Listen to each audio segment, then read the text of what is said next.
Busch Stadium in St. Louis. It's the season premiere of ESPN Sunday Night Baseball. Barry Larkin and the Cincinnati Reds meet Ozzie Smith and the Cardinals.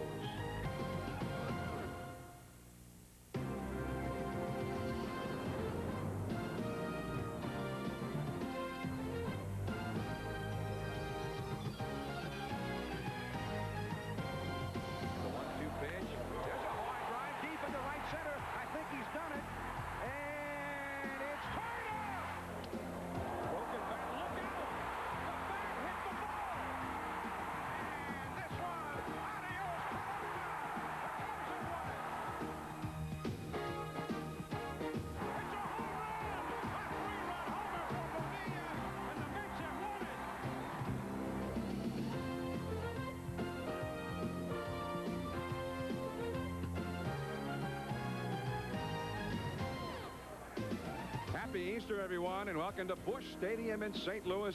Tonight, ESPN Sunday Night Baseball featuring the Cincinnati Reds and the St. Louis Cardinals. Good evening, everyone. This is John Miller bidding you welcome to our premiere telecast of our fourth season of ESPN Sunday Night Baseball. Coming at the end of the first week of the 1993 season, and what a wild week it's been. Huge crowds around baseball, particularly in the two new cities, Denver and Miami. Huge scores, and particularly in Denver. And also some great pitching duels, a near no-hitter, big home run totals, Major League records. What a week. It all ends here tonight. ESPN Sunday Night Baseball, our first telecast. And one of the hot teams of the week, maybe the hottest, the St. Louis Cardinals. Hall of Famer Joe Morgan back for another year. Joe, welcome. Thank you, John. Excited about it. Now, the St. Louis Cardinals are red hot.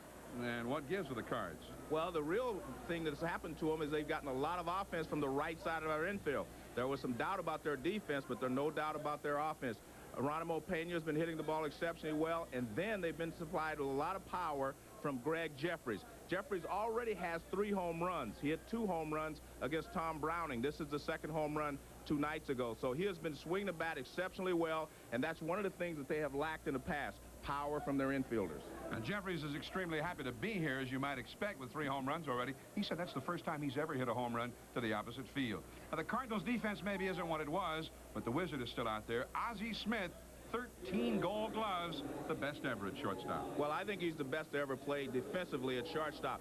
But Ozzie Smith's going to have to supply some offense for the Cardinals this year. He's going to have to be the stabilizing influence until some of these young players decide that they can play in a pennant race. But Ozzie Smith is up to the task. I wouldn't be surprised if he is not the MVP in the National League this year. He's going to have to perform like that for them. Well, he drove in both runs last night in a 2-1 victory. Now, the Cincinnati Reds, can they possibly stay with the Atlanta Braves? A lot of people have already conceded the championship to the Braves. Well, the Reds, the first week, the news is not too good for Tony Perez. Well, Kevin Mitchell, of course, is out now with an injury. He's also losing without Hal Marsh. So Tony Perez is going to have to be the guy. And you know what? Tony Perez can add 2 things to the Reds. First of all, he is a player's manager, and the players will like to play for a guy like that. The second thing he provides is a link to the glory years of the Reds, and I think that's important for a lot of the young players who are coming up and for players who have come from other organizations. Yeah, the glory years. Let's see, there was Bench, there was Griffey, there was Joe Morgan. Now, Barry Larkin could have played on that ball club. I mean, this guy, we got Ozzie Smith here tonight. In Cincinnati, they think Larkin should have won the Gold Glove the last years. Well, I'll put it this way. No one is better defensively at shortstop than Barry Larkin. I'm not going to say Ozzie Smith shouldn't win the Gold Glove, but Ozzie Smith is like Michael Jordan. He does it with a flair. Barry Larkin just does it every day. Go ahead, you can say it. It's all right. We'll see him out there tonight, Larkin and Ozzie. The Cardinals and the Reds. Bob Tewksbury, the Cardinals ace, will be on the mound. We're ready to get started when we return. ESPN's coverage of Sunday Night Baseball is brought to you by Budweiser, the king of beers with that fresh, pure, natural taste. By Isuzu, makers of incredible 4-wheel drives. And by Foot Locker's ultimate outdoor basketball collection. Foot Locker, where court is always in session. John Miller and Joe Morgan on a beautiful Easter Sunday evening here in St. Louis. Sunday Night Baseball. Let's take a look at the batting order now for the Cincinnati Reds. It'll be Biff Roberts at second base. Roberto Kelly, formerly the Yankees, center field. Barry Larkin, perennial 300 All-Star shortstop. Chris Sabo at third base, hits cleanup. Randy Milligan, formerly the Orioles, at first base. Gary Varsho in place of the injured Kevin Mitchell. Reggie Sanders, right field, hitting 7th. Joe Oliver, the catcher, hitting 8th, and on the mound, rookie right-hander Tim Pugh, his first start of the season. Now, an MVP candidate would be for the St. Louis Cardinals, Ray Lankford. He's not going to be behind Bob Tewksbury. We'll tell you why in a moment. But Bob Tewksbury, the Cardinals ace, he lost a tough one the other night, Joe. Well, Bob Tewksbury is not overpowering.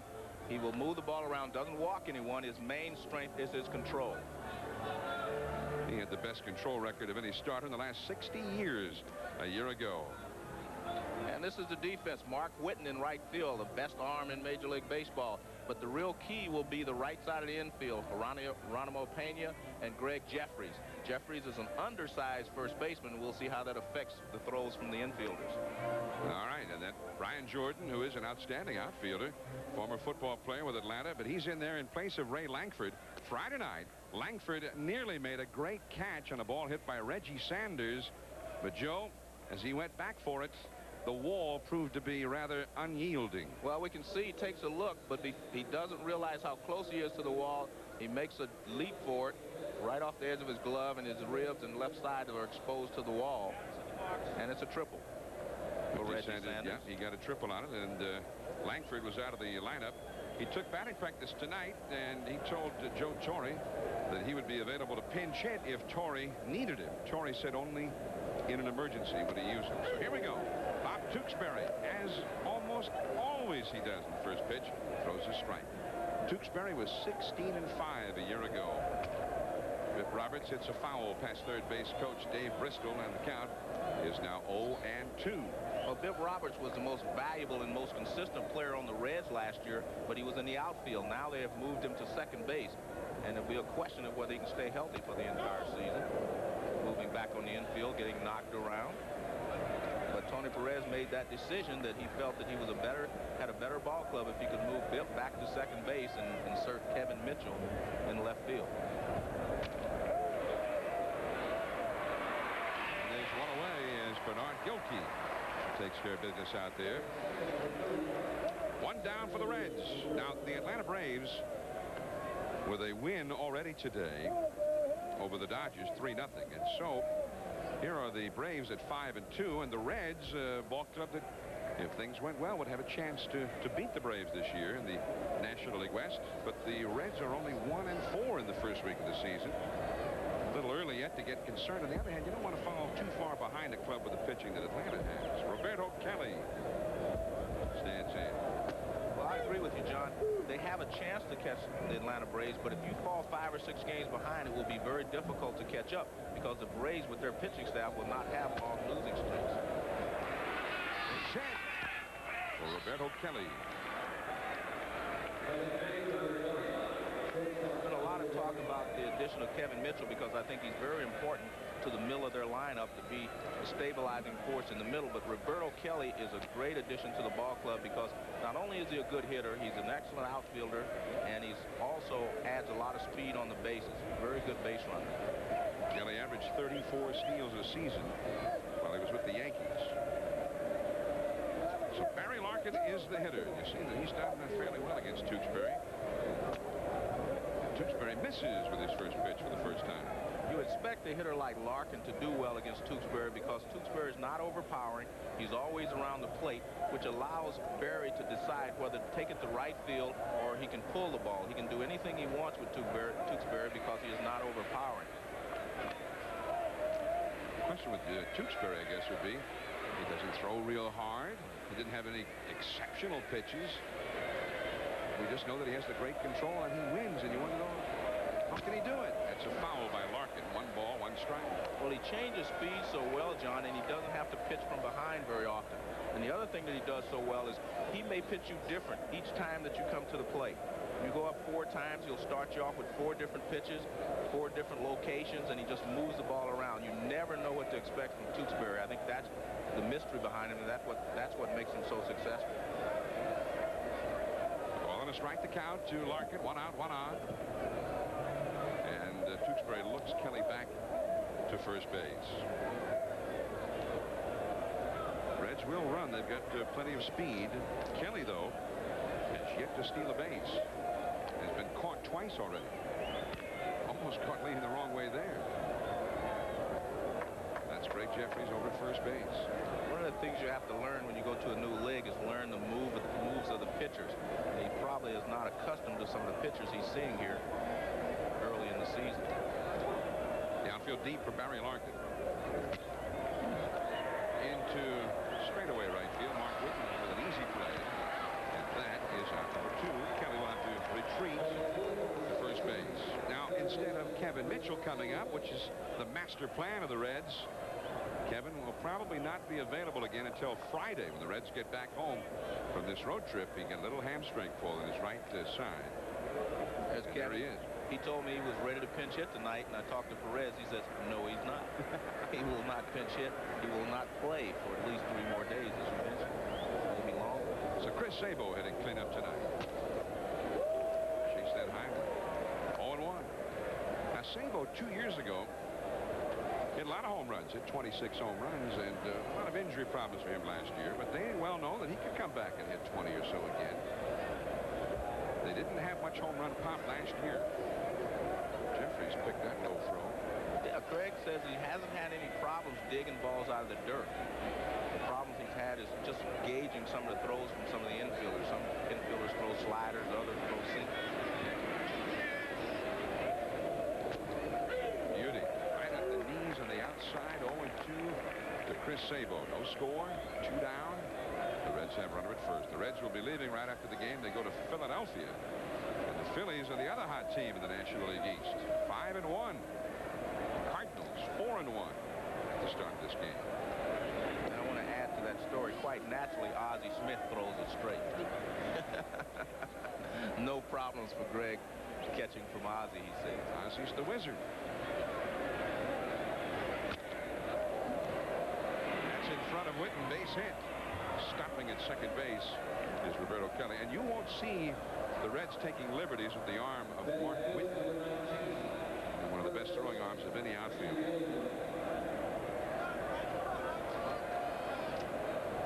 The one thing you have to do is stay on the ball when you're hitting against Tewksbury. You see Sabo just keeps his eyes on the ball and takes it the other way. I think you'll see a lot of the right-handers go the other way or back through the middle against Tewksbury. Randy Milligan, the Moose, one of the Baltimore Orioles. He fouls this one away. He was picked up as a free agent. The Orioles had let him go. And the Reds looked at Milligan as some depth. And could back up Hal Morris at first base, be a pinch hitter. And all of a sudden, he's the everyday man at first base. Milligan, very patient, always gets a lot of walks. Fouls this one away with Kelly running. Kelly looked like he had a pretty good jump, Joe. Well, he did, but Sabo wasn't running from first base. If you're the runner at first base, you have to watch the runner at second. If he takes off, you're supposed to take off. And Sabo didn't go, and they're not holding him on. The one problem that the loss of Hal Morris has on the Reds is that they are become a predominantly right-handed hitting lineup now. Only Bip Roberts in the everyday lineup hits from left. You know, he's a switch hitter, so he can hit left-handed. But everyone else will be hitting from the right side. When Kevin Mitchell comes back, that is. 1-2 to Milligan. That's foul on the third base side.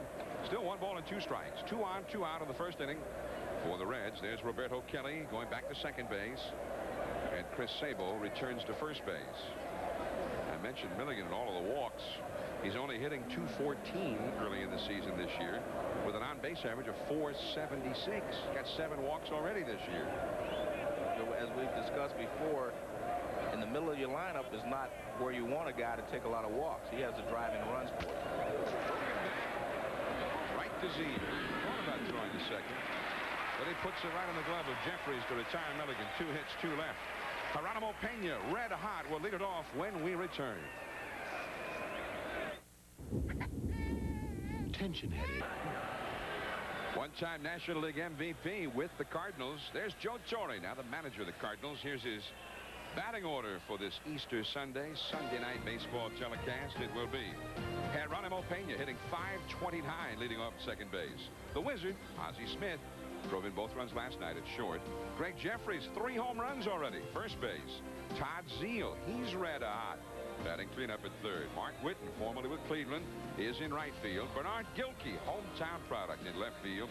Brian Jordan, former football star, left in center field. Tom Pagnozzi, the catcher. And on the mound is, of course, Bob Tewksbury, the right-hander. And on the mound, facing the Cardinals for the first time ever, the rookie, Tim Pugh. Well, Tim Pugh throws a sinker, a slider, and a slip pitch. So 3 good speed, different speeds there for Tim Pugh. And he's a pretty fast worker, gets a lot of ground balls when he's throwing well. And a foul ball by Geronimo Pena. New look defensively for the Reds. Roberto Kelly, excellent outfielder in center, Sanders in right, but the key will be Bip Roberts moving back to the infield, and if he can take over his old spot at second base and play it well. Strike 2 to Pena. Geronimo Pena, a switch hitter, 9 for 17, a homer, 3 batted in, hitting .529 at the start of the year. Usual stance there. Pugh made short work of it. Very good pitch by Pugh. When you get ahead of the hitter with 2 strikes, you start the ball in the strike zone, let it go out, and they will usually chase it. Now watch this pitch. It starts in the strike zone, slider breaking down and in. No chance. Pena tried to hold up, but a little too late. A warm greeting for Ozzie Smith, another switch hitter. That's a foul off the third base side. Now Ozzie is hitting .286, and last night, in a tight ball game against Jose Rijo, who looked like he might never give up a run, Ozzie drove in the first run of the 8th inning, and then the winning run in the 10th inning. And he almost got hit in the foot by that one. And only because he was an acrobat when he was young, he could get out of the way of that. That would get 99% of the players in the major leagues. Because he put his feet down, and then he jumped in the air very quickly. He's the Fred Astaire of baseball players. Ozzie Smith, 1 ball, 1 strike, and the count goes to 2-1 from Tim Pugh. Pugh came up in September last year, lost his major league debut to Montreal, then won 4 straight starts. That sinker's too low. 3-1 to Ozzie, and Pugh in a battle with left-hander Chris Hammond this spring, 1 out to be the Reds' 5th starter, and Hammond ended up being traded off to the Florida Marlins. 3-1. Sabo to Milligan, and Ozzie Smith is the second out here in the first inning. And Greg Jeffries is coming up. We're at Busch Stadium in St. Louis.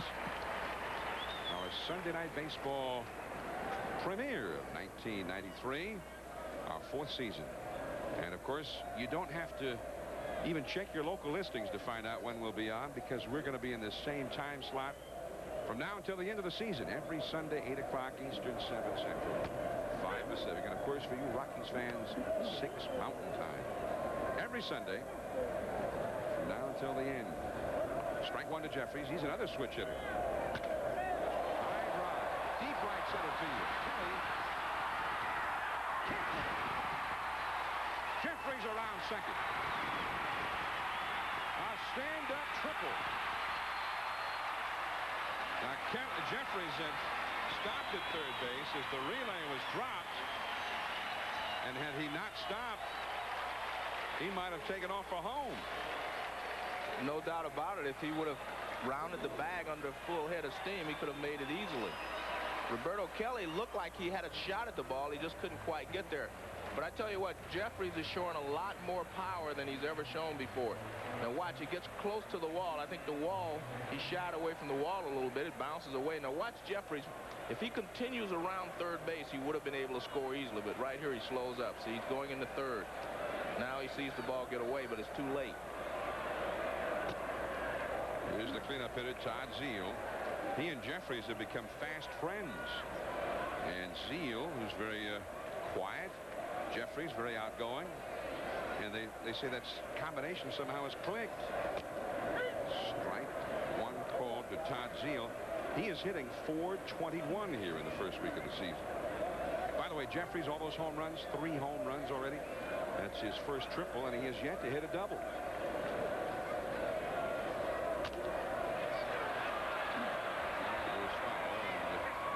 It's lucky for the Reds that it did. If you look back at last season, Greg Jeffries, he led the Kansas City Royals in runs batted in. And he's always been a good offensive player. He's always been able to hit. But finding a position for him has been a problem. And when he played with the Mets, there was always some things going on off the field. And I think that had an effect on his production. I think here in St. Louis, he's under a perfect manager for him, Joe Torre, and I think he'll do a good job. I think he'll drive in a lot of runs and get a lot of base hits. I think he'll hit over 300 as well. 2 down, runner at third. This high foul up into the twilight will drop back into the crowd on the first base side. 1 ball, 2 strikes to Todd Zeile. There's Joe Torre nursing a little bit of a cold. And he says he likes what he sees. He likes the chemistry in this ball club. All right, but he knows the Cardinals have a shot to win the East. Nice slider, just barely missed. 2-2 the count. This is finally Joe Torre's ball club. When he took over, it was still, to me, Whitey Herzog's team. Whitey had put it together. Now you see a little different atmosphere here in that he's more offensive-minded, I think, than Herzog was. Herzog was more great defense, speed, and pitching. I think with Joe Torre, you will find adequate defense, more hitting, and that's what they've done in putting Geronimo Pena at second and bringing in Greg Jeffries. Sounds like you're describing Joe Torre, the player. Yes, exactly. Yeah, you got that right. That's exactly what I was thinking. I said that's exactly the way Joe Torre was. Very good offensive player, good hitter, and adequate defensively. Joe Torre, 1 year here in St. Louis, hit over 360. 363 to be exact. And didn't get too many infield hits either. Runner at third, 2 down, 3-2 pitch. Kelly should have had no trouble. Easy one-handed grab on the line drive by Zeile. So Jeffrey stranded at third. No score after 1. Don't miss it on Wednesday night. Nolan Ryan, now with 320 victories, will be seen in an exclusive ESPN telecast facing Cal Ripken and the Baltimore Orioles. Ryan and the Rangers with all of the sluggers, Canseco, Gonzalez, and on down the list. That'll be 8:30, 5:30 Pacific. The Orioles and the Rangers, and it will be seen both in Baltimore and Texas as well as the rest of the country. Only on ESPN. Don't miss it. And there is strike 1 to Gary Varsho, left-handed hitter, facing Bob Tewksbury. No score in the game here, top of the second inning. Now that is the 19th pitch thrown by Tewksbury, and 16 of them have been strikes. That sounds about right. It's about average for him. Varsho's only had a couple of at-bats. Tewksbury's got a pretty good curveball. You saw that. 1-2. He pitches a lot different against right-handers than he does left-handers. Left-handers, he would throw the real slow curve, as we saw with Varsho. Right-handers, he doesn't throw the real slow one. Sanders and Oliver will follow here in the second. Time taken by Varsho. Now, Varsho was with the Pirates last year and was with the Cubs before that. Everybody was with the Pirates last year. That whole new team now. And it goes to 2-2 now to Gary Varsho. You know, Tewksbury last year on the average over the course of a full season threw 3 pitches to a batter. That was just the average. It is an inch foul. 2-2. I'm going to ask you a question. This is so that we can say you heard it first right here on Sunday Night Baseball. All right. You might get the answer right. Do you think the baseball is juiced up? I was listening to you in the pregame show. You were talking about all the home runs, all the drives, all the, you know, home runs been hit, doubles, triples. Do you think the ball is juiced again? I don't think so. Okay. Now Jeffrey said he's never before in his career hit a made me think home run to the opposite field. That's kind of a sign.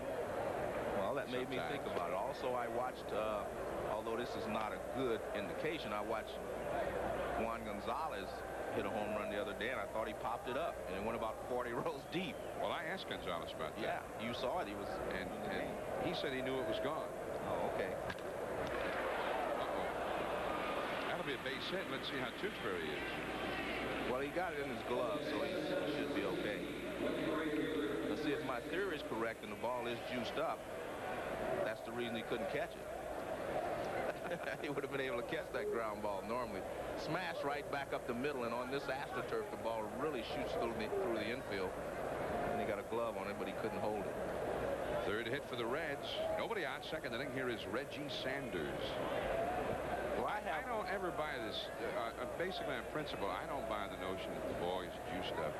Well, I do. Periodically, people start talking about it, and they run the tests, and there's never any evidence that it actually is, other than we watch the ball start to fly out. I just prefer to say, hey, bad pitching that year. Oh. And in expansion years, historically, every time there's an expansion, the offense goes way up. Well, I agree with that, but I do know that there have been some years in the past when I was a player that the ball was juiced up.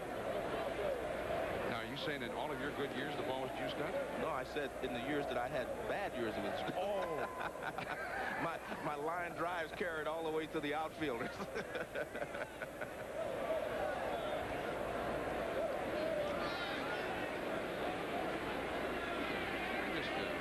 My feeling of the matter is, I mean, it's going to be talked about if people think it's true.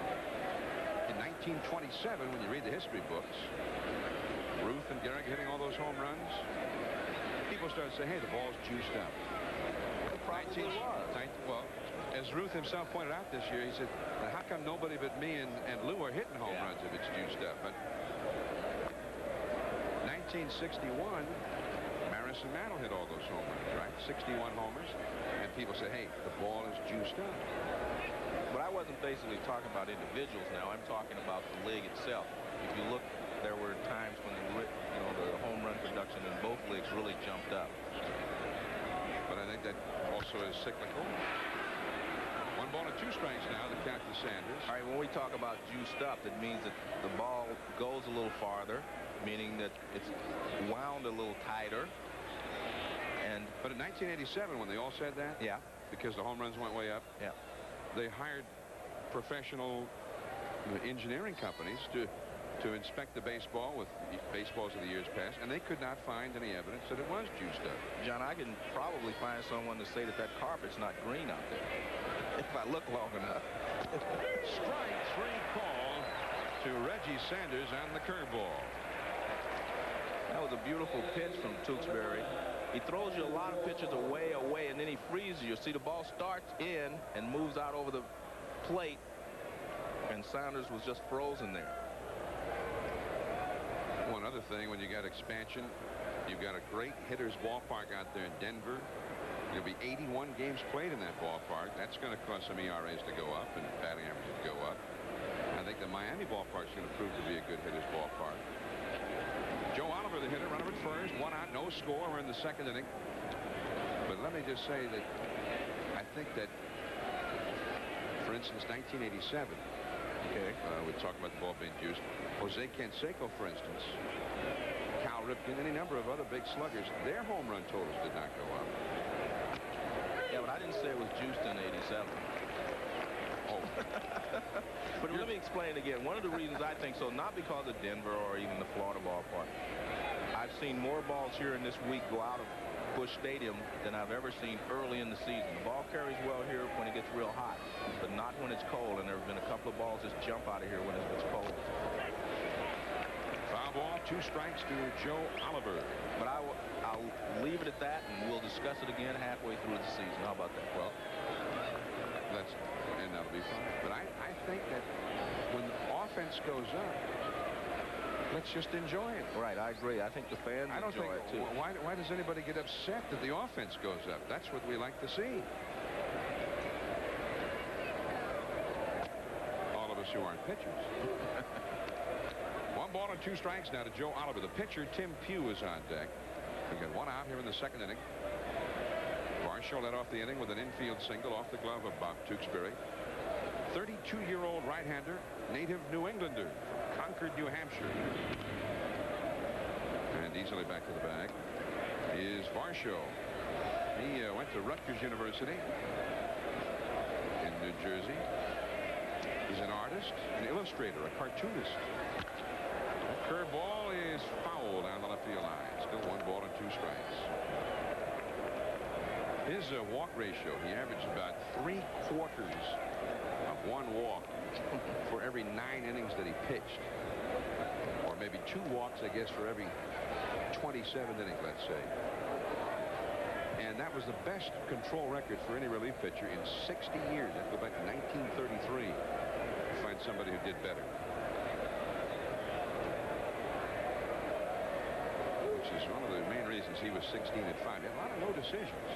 But the Cardinals won most of those. They won 23 times in games he started last year. Strike 3 call.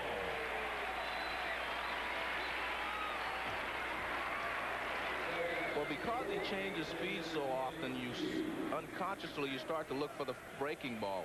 And now he goes over the outside corner with a fastball. This is a fastball. Oliver thought it was off the plate outside, but he really doesn't get a vote there. Now Tewksbury faces Tim Pugh, the Reds pitcher. Pretty good cut of that one. And into the first row down there. And caught it. Nice going. Brought his glove, and he made the grab on that one. By the way, one last thought on as the ball juice stuff. Controversy already simmering in the first week of the season.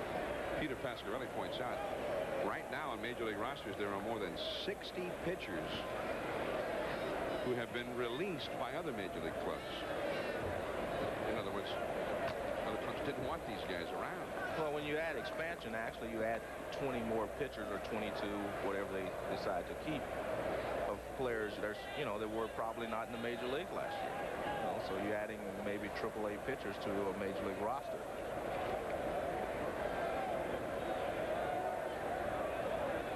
Count to Pugh, and in fact it was Owen. He's going to be 1-1, wouldn't he? He's only thrown 2 pitches to him.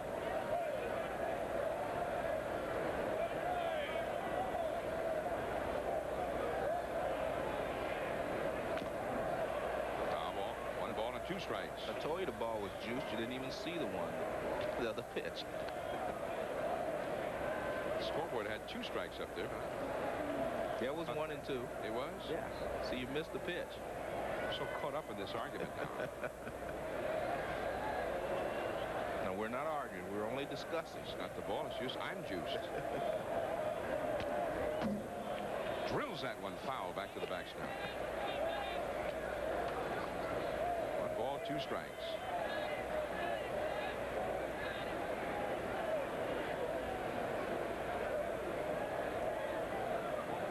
Show the runner at first, ready to go on anything here. 2 down in the second inning, no score.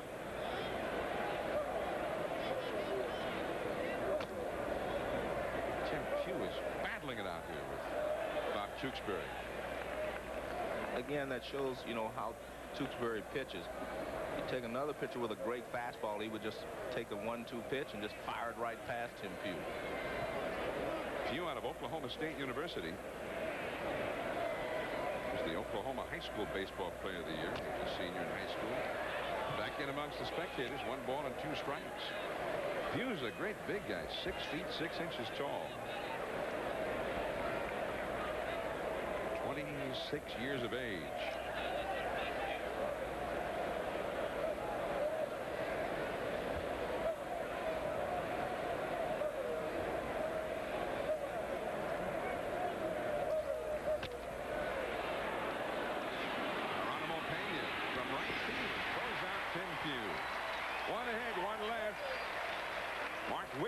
We'll lead it off when we come back. No score after 1.5. There's Mark Whitten, formerly of Cleveland. Great throwing arm, and the Reds learned the hard way about it last night here at Busch Stadium. The runner at second, Bip Roberts, was running on this pitch. The ball was hit hard to the right fielder, Whitten. He catches it flat-footed and then hurries to throw, and he got Bip for the double play. Mark Whitten, he's a switch hitter. And Joe, he was a football player. That's what he loved. He was a tight end, but it just wasn't quite big enough to get the scholarship offers from the major colleges. But he played just a little baseball and did get some offers to play college baseball. It wasn't until he signed a professional contract with the Blue Jays that he ever tried to switch it. He got to the rookie league team. He told his managers, oh yeah, I'm a switch hitter. And he hit 300 that year, the first year he ever tried to switch hit. So he's still learning the game.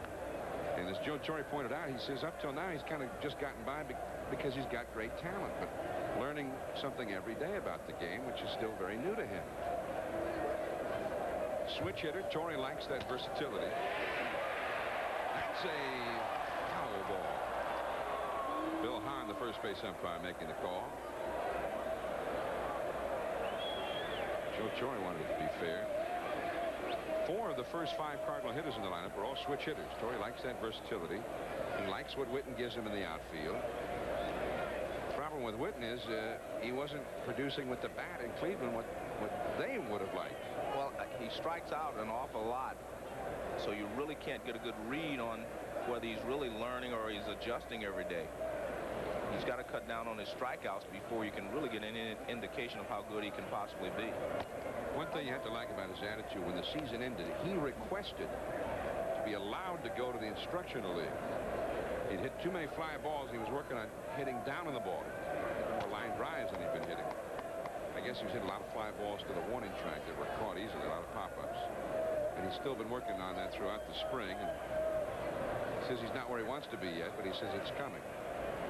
Of course, we all say that, don't we? He hit a home run to win a ball game a couple of nights ago, and it was a low line drive. He was hitting from the right side. He had a line drive over the wall in left field, so he shows that he has potential, but again, he has to make more contact. Well, he ends up coaching the walk from Tim Pugh after falling behind in the count.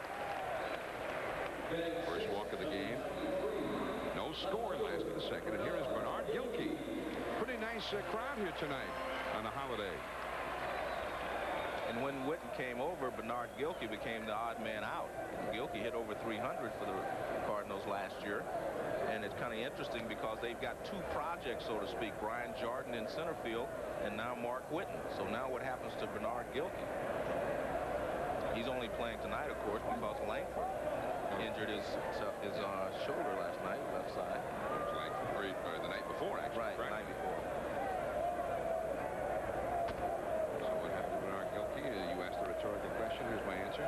He became the odd man out. Yeah. And I asked Joe Torre, it's interesting because when the opening day lineup was put up, Bernard Gilkey was in the lineup, and Joe Torre's reasoning was he earned a shot at starting being an opening day left fielder by hitting 300 last year, but he didn't earn a start for the second day of the season. It was kind of interesting, but he did start opening day. Bernard Gilkey, he and Langford both came along at about the same time, right at the end of the Willie McGee, Terry Pendleton time here in St. Louis. And Langford, we're not happy that he's not in the lineup tonight from our own selfish point of view, because he's a guy who has the ability maybe to be an MVP candidate this year. We wanted to see him in there tonight. The left shoulder is still causing him some trouble. If we see him, it will be as a pinch hitter in an emergency, or maybe a pinch runner. He did work as a pinch runner last night. Scored the winning run in the 10th inning. But he's a good player in that he can run, he can hit, and he can hit with power. One of the downside for him also is that he strikes out a little too often. Larry Lockman first. And Gilkey is retired as Witten takes second. Well, we've been talking about that St. Louis Cardinal outfield situation. And a little earlier, we talked to manager Joe Torre about this, and here's what he told us. Langford's going to be the one that stays in. But however, you know, with the addition of Witten, he gave us the security of knowing when Langford went down the other night that we have somebody, another outfielder that can play regular, so it was very important. Witten, I think I'll play him, you know, pretty regular just so I can get an idea of what he's capable of doing. I know the guy who may come out on the short end of this thing is Gilkey, but he plays so well off the bench. Well, John, he damned him with words of praise. Yeah, but he plays so well off the bench. How do we know he was a starter last year? That's interesting. Here's Brian Jordan. Jordan used to be in the same defensive backfield with Deion Sanders with the Atlanta Falcons. There's a strike to Brian. 1 ball, 1 strike. He's out of Baltimore. Played a lot of baseball as a kid. He said that although he swore he would never do it this past football season, he sat at home in Atlanta watching the games on television, and he was the worst armchair quarterback you ever saw, second-guessing everything the Falcons did. He's very fast. But Sabo with a nice play got him. As Witten takes third.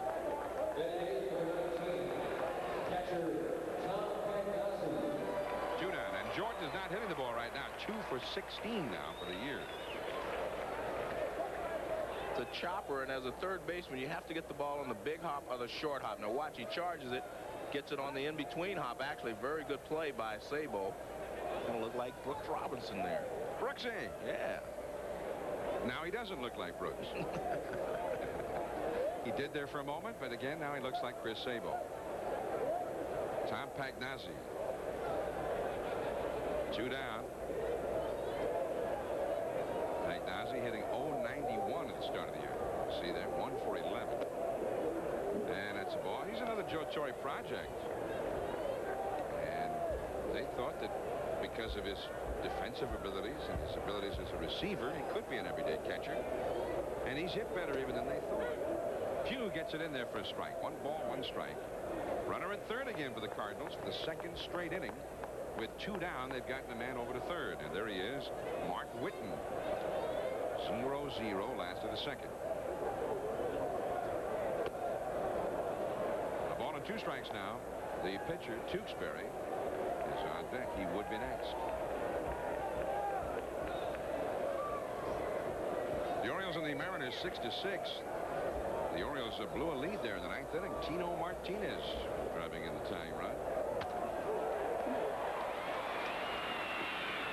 Randy Milligan takes care of business, and that's the inning. 1 man left for the Cardinals again. No score after 2. Bip Roberts in the top of the order coming for the Reds. ESPN's coverage of Sunday Night Baseball is brought to you by Bud Light. If you want great taste that won't fill you up and never let you down, make it a Bud Light. And by Marriott Hotels, Resorts, and Suites. We make it happen for you.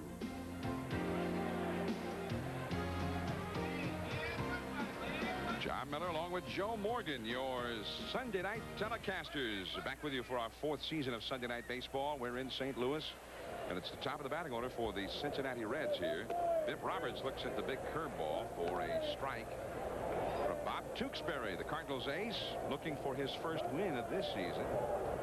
Lost a tough one the other day. The only Cardinals loss so far this year. Cardinals in their first 5 games have gotten some sensational pitching. They have not allowed more than 2 runs in a game yet. That'll go out of play. 1 ball, 2 strikes to Bip Roberts, who flied to left his first time. Last year, we see the starts that Bip Roberts had at other positions. Looking at 62 in left field, 31 at second base, 29 at third, and 11 in center field. Now he's being asked to play 150 or whatever at second base. Base hit. But he was actually a second baseman when he first came up with San Diego anyway. And that's the 4th hit for the Cincinnati Reds. And some of the big bats are coming up now with Bip aboard. Roberto Kelly, Barry Larkin, Chris Sabo. Roberto Kelly singled his first time. He's 1 for 1. Reds only scored 17 runs their first 5 games. They got 11 of those in 1 game. So the team has been slumping, to be sure. In this series, they've only scored 3 runs so far. This is the 3rd game of the series. So they haven't, the machine is not yet quite in gear. Roberts 2 steals so far this year with his lead at first. Jeffrey's on the bag with him. Bob Tewksbury going to figure out a way to get Kelly out here. There goes Roberts. Pagnazzi's throw. Got him! Ozzie Smith with a nice reception and tag. Well, he got rid of the ball very quickly and a nice tag at second base, because I thought he had a good jump from first base. Looked like he had it. He was going to be in safely, I thought, but good tag. See, he's going right there. Well, he stands straight up. I saw the first movement, which was on time. Nice quick release by Pagnazzi and a nice tag by Ozzie Smith. 1 out and nobody on, and there's a called strike to Roberto Kelly. 1-1. We get another look at the tag right there. Perfect by Ozzie Smith. Umpire in perfect position to make the call. Larry Pansino, second base umpire, one of the rookie umpires. There's actually got 6 rookie umpires this year. There's Larry. 1-2 the count. Pansino only 36 years of age.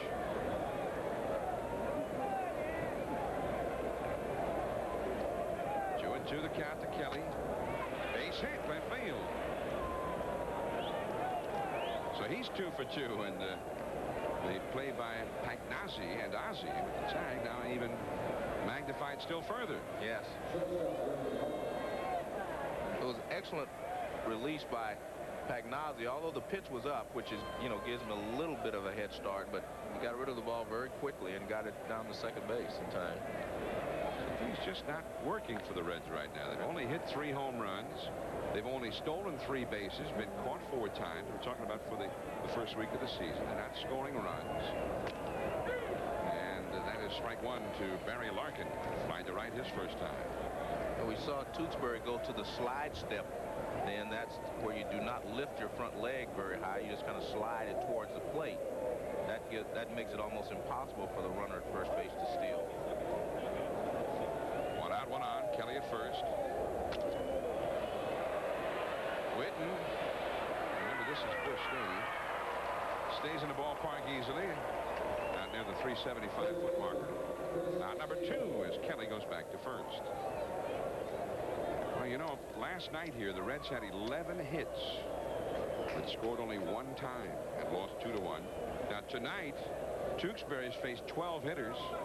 5 of them have singled against him, but the Reds do not have any runs.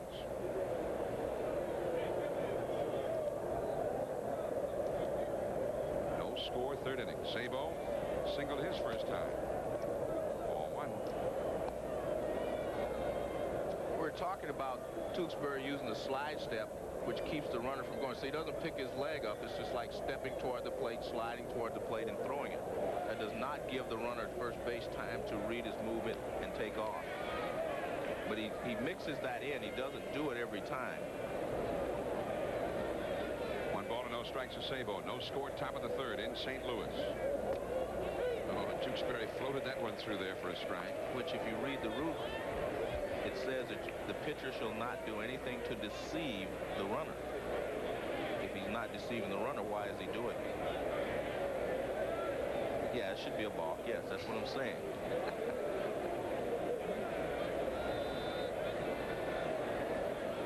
There he goes. Base hit right through the vacated second base hole, and Kelly will go to 3rd. And that's excellent hitting by Sabo. We saw him go to right field his first time up off of Tewksbury, and he goes that way again with Kelly running. Runners at 1st and 3rd now. Randy Milligan coming up. Now, the Reds need the big hit. They've had 3 hits in the inning, but no runs. The pitch is away. It's a fastball away, and he just takes it and rifles it through the vacated hole over there at second base. Pena was, of course, covering. Kelly was running to second. Here's the Moose. Now, you're talking earlier. Milligan gets a lot of walks, but that's not necessarily what you want from a man hitting 5th. Well, here's the spot you're talking about. They don't need a walk from him right now. No. They need the ribby. That's no baseball talk there. They need the run batted in, and a walk just won't do it. 1 ball and no strikes to Milligan. Rounded to 3rd his first time. The reasons that the Orioles let Milligan go. See Biff Roberts back in the dugout after getting thrown out trying to steal a big play as it turned out in this inning. Milligan hit only .218 when he was up with men in scoring position with the Orioles last year. That's a problem. Especially if you're going to play first base, you have to hit in an RBI position. 2-1 the count. There is Roberto Kelly at 3rd base. Chris Sabo, the runner at 1st. Jeffries on the bag with a no score. 3rd inning, and the Cardinals and Reds in a scoreless tie, even though the Reds have 6 hits already. No runs. Into the hole, Ozzie. Long throw. Milligan beat it out. Even though Jeffries was able to play the hop, coming in to score is Kelly. And And it is 1-0 for the Reds, just barely. That's where a tie goes to the runner. Milligan chops the ball in the hole. This is a difficult play because Ozzie Smith was playing up the middle. Now watch, he rounds the ball, takes one step, gets rid of it, doesn't get a lot on it, but it bounces off the turf. Very close play at first base. But we said tie goes to the runner. Ozzie Smith very nearly made this sensational play. I'm sure the Cardinal fans in our audience would say, oh, tie my eye. Up the middle off the bat of Varsho. Base hit. Here comes Sable. And he will score without a throw. Milligan stops at second, and it is 2-0 Cincinnati. It's very interesting if you watch baseball, things that happen.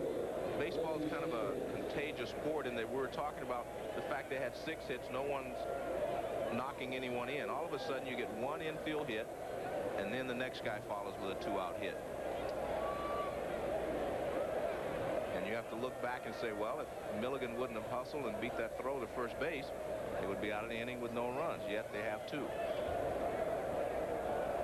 Moose got a leg hit to bring home the first run. Now Varsho, little looper over the middle. And here is Reggie Sanders. That's 5 hits in the inning for the Reds. 8 hits in the game, and we're only in the 3rd inning. And yet only 2 runs on the board. 0-1 to Sanders, called out on strikes. That's 61 pitches thrown by Tewksbury already. Only 2+ innings. And that's not him. 60+ pitches would usually put him around the 6th inning, 7th inning, and one of his good nights. 0-2 the count to Sanders. And he's given up 8 base hits, and the Cardinals still do not have anyone active in their bullpen.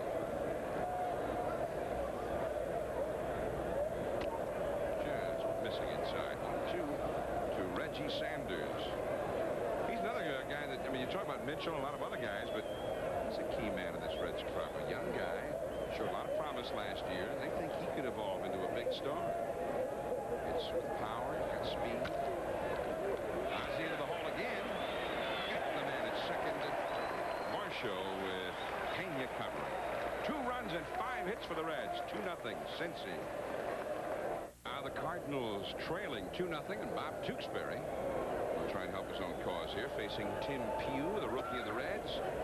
Strike 1. Then the top of the order will follow Geronimo Pena and Ozzie Smith coming up after Tewksbury.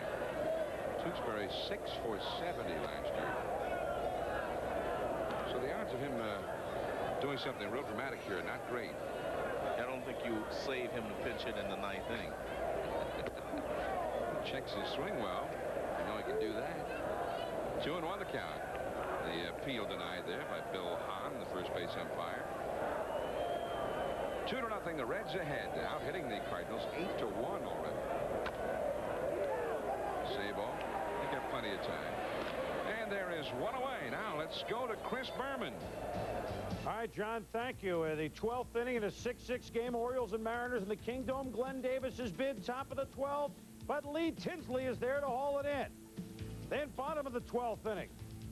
J. Ferris Buhner. No day off for him on Easter. Base hit scores the world-famous Fernando Vina. The Mariners win at 7-6. Happy Easter, guys.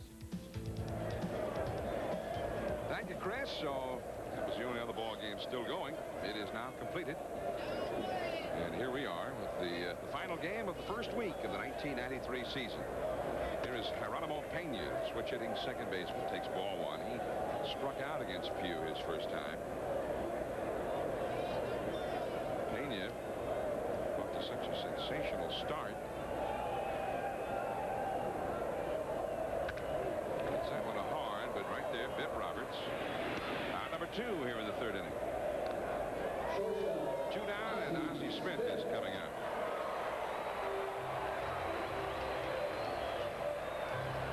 Let's take a look at Ozzie making the final out in the last inning. Watch, he goes into the hole. Now watch how quickly he gets rid of the ball. 1 step, and it's gone. Very accurate throw to second base to retire the side. Ozzie looks like he could do that blindfolded. That's a foul. That will go out of play off to the left, 0-1. Now in Cincinnati, they felt like Barry Larkin should have won the Gold Glove last year, maybe the year before. Now look at the actual numbers. Very close. But Ozzy's numbers, the percentage is a little bit better. Just one less error. Of course, those numbers only tell you so much. Yeah, I think that when you're comparing people defensively, especially, you take those numbers into consideration, but that's not what you use as your measuring stick. I think a lot of people, as I said before, Ozzie Smith is like Michael Jordan. I mean, he's flashy. He comes across the bag. He throws in the air. He does a lot of things that get your attention.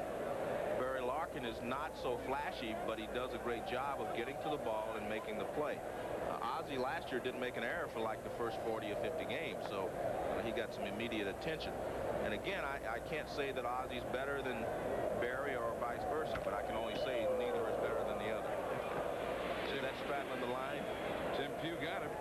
Well, one thing, if you're the champ in Gold Gloves like Ozzie, you got to get knocked out to lose it. He'll be back.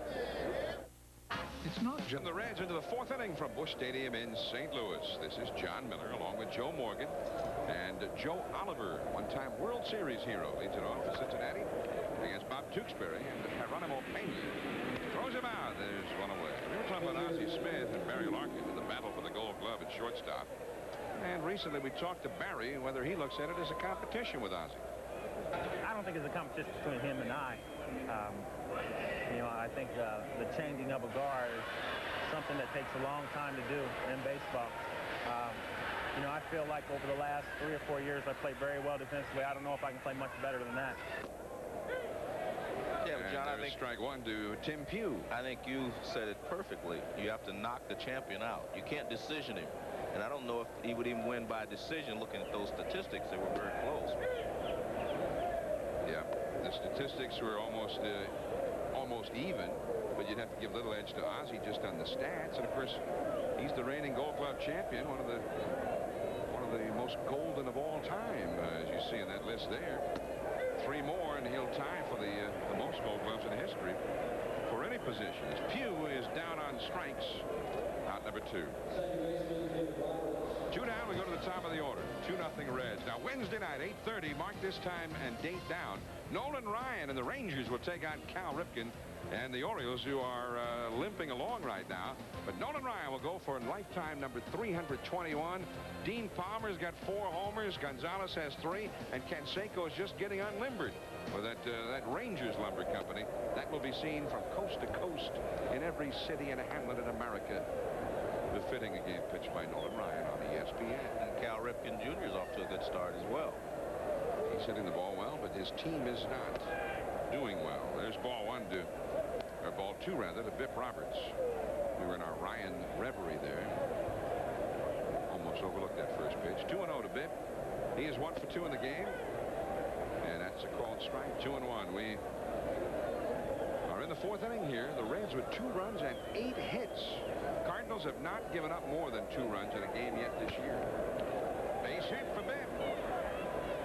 His second, the team's 9th. Looks beautiful.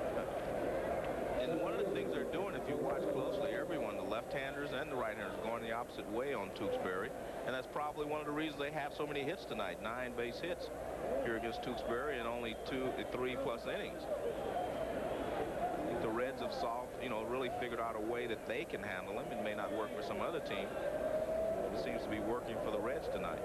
Here is Roberto Kelly, who's got 2 singles, 2 for 2.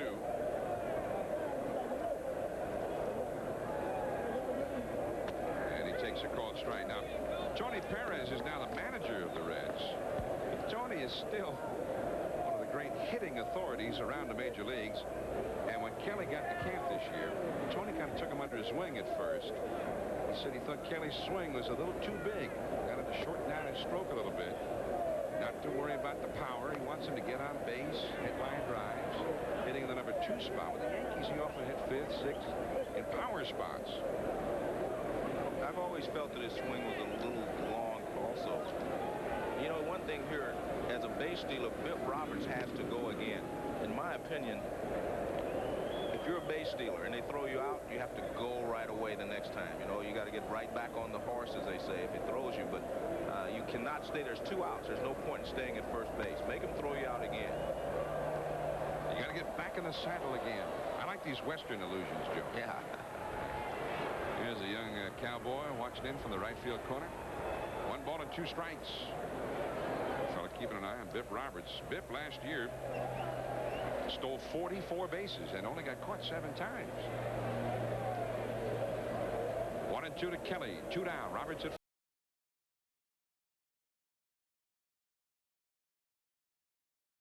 first. So far not going anywhere. And that's a base hit for Kelly. Roberts stopping at second, and he won't test the arm. Dave Bristol already putting up the stop sign. They're a little wary of the arm of Mark Whiten. Well, he remembers last night, I'm sure. Let's take a look at Kelly's swing. We were talking about shortening, and that's a very short swing there. Short, quick swing, grounds it to right field. The Reds have 10 base hits now, and 5 of them have been to the opposite field. So they have definitely made up their minds in a meeting or whatever that they were going to go the other way off of Tewksbury. 10 hits for the Reds, but 2 runs only. Here's Barry Larkin. Now an RBI spot. He's just the man they want up there. And Ball 1 from Tewksbury. And if you're Tony Perez, you have a lot of confidence now because he's 0 for 2, and you know he's due. He's twice hit fly balls to right field. Hit it fairly deep the last time out into right center. Got all of the speed on the bases right now. Roberts at second, Kelly at first. Chased the slider, didn't get it. And that was unusual. He was pulling off of that pitch. He looked like he was trying to pull that pitch. One of the things the Cardinals are doing, though, defensively, Geronimo Pena, he's trying to keep Biff close at second base, but then he's almost running over into the hole on the right side because they've been hitting so many balls that way. Yeah, 5 of the Reds' 10 hits have been to the opposite field. Right there. Strike 2 called. 2 on, 2 out. Biff Roberts with a 2-out single. Now he's at second base. And Kelly, who followed that with a single, his 3rd hit of the game. He's at first base. Both ready to run at the crack of the bat. Barry Larkin here. 1-2 the count, though. And back in amongst the spectators behind the plate. 1 ball, 2 strikes. 2-0 Cincinnati in the 4th inning. Tewksbury trying to keep the Cardinals in this ball game. And now for the first time, we're going to get a little bullpen activity for St. Louis.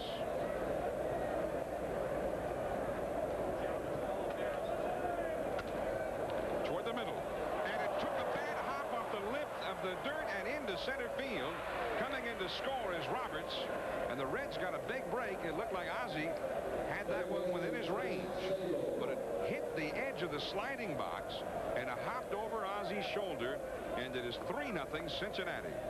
No doubt in my mind that Ozzie was going to be able to get it. See, he's there. The ball actually bounces behind him.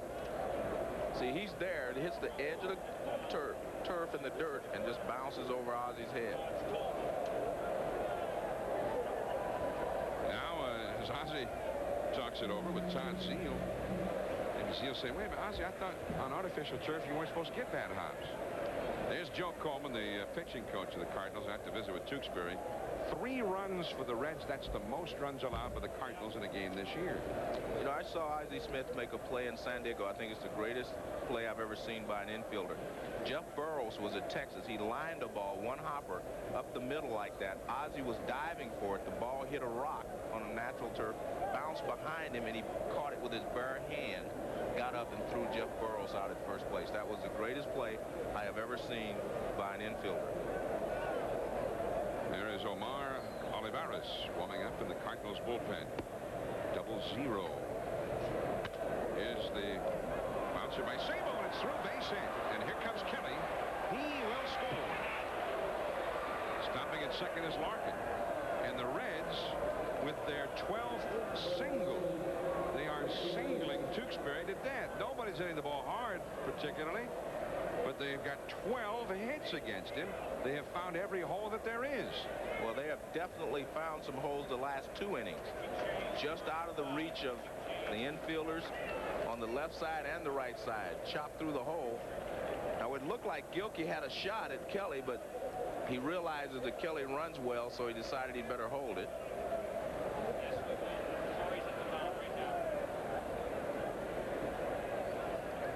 So Olivares comes into the game, 9 hits in the last 1 2/3 innings against Tewksbury. We'll be back. Milligan, Bob Tewksbury. 4 runs, 12 singles in 3 2/3 innings. 9 of the last 13 batters he faced all got base hits against him. Well, the Reds have used the AstroTurf well here tonight against Tewksbury. Milligan was the man who got the first run home with an infield single. Ozzie Smith almost turned into an out. As Olivares, he was a starter most of last year, 30 starts, 9-9, a 3.84 ERA. Got a great sinker. That was hit sharply, but right to Zeal, and Milligan is retired. 2 more runs for the Reds. They lead 4-0. Greg Jeffries will be up when we get back. Ball game though for the Cardinals to play catch up. Cardinals have hit the ball fairly well the first few games of the season. Greg Jeffries in particular, who has hit 3 home runs, and tonight has hit a triple. We'll lead it off. He'll be followed by Todd Zeal and Mark Whitten, the numbers 3, 4, and 5 hitters in the batting order. Now, Jeffries has 6 hits for the year, 3 homers, a triple, and 2 singles. His slugging percentage is almost 900. And he takes a little high from Pugh for ball 1. Now, Pugh, he sat and watched most of this game. He's given up 1 hit. Thrown very few pitches. That's a foul out of play. 1-1. The Reds are out hitting the Cardinals 12-1. Well, he sat on the bench for a long time during that 4th inning. But he comes out, he's thrown strikes, so. Look out. 2-1 now to Greg Jeffries. The only hit of the game for the Cardinals. Jeffries' first inning triple against Pugh.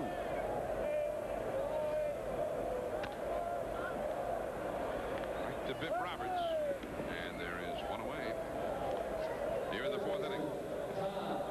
Well, we're talking about the ground ball singles. You see Bob Tewksbury going over the hitting pitching chart where all the ground balls were going through the infield. Watch this. This ball is just out of the reach of Geronimo Pena by Kelly. Larkin's ball just out of the reach of Ozzie Smith. And finally, Chris Sabo bounces one through the left side of the infield. It would be safe to say all 3 of those balls would have been caught on natural turf. But on AstroTurf, you get a lot of ground balls through the infield. And the Reds are an AstroTurf team. Their home park is an AstroTurf team field, so they use it properly. There's a strike 2 call to Todd Zeal. But Bob Tewksbury is not very happy with that. But look at that. 8 of the 12 hits he allowed tonight were ground balls. But you have to give the Reds credit because they were keeping the ball out of the air. On the run, Reggie Sanders. And it's a foul ball. 0-2 the count. Well, you know, it's funny because you just off this game, you'd say, gee, this ballpark seems to work against Tewksbury. But no. Last year, he was 10-2 with a 1.52 earned run average here. Yeah, but Tewksbury, because he changes speeds, John, he gets the hitters off balance. He gets a lot of fly balls and a lot of pop-ups. But the Reds were not doing that. They were taking everything the opposite way and back through the middle. Therefore, they were able to stay on top of the ball. When you get fooled on a pitch, you're out front and you hit under the ball. You get a lot of pop-ups when you're out, off balance when you get out on your front leg. Slider misses. 1 ball, 2 strikes to Zeal. Mark Whitten is on deck. Cardinals in the unfamiliar position of having to play catch-up here. I mean, unfamiliar for the first week of this season, anyway. And that's a foul. Still 1 ball and 2 strikes.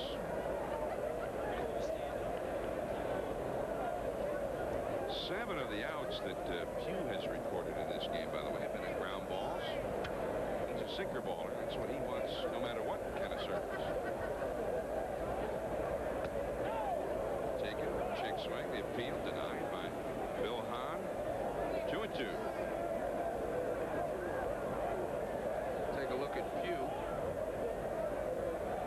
This is the slip pitch. You can see his fingers above the ball.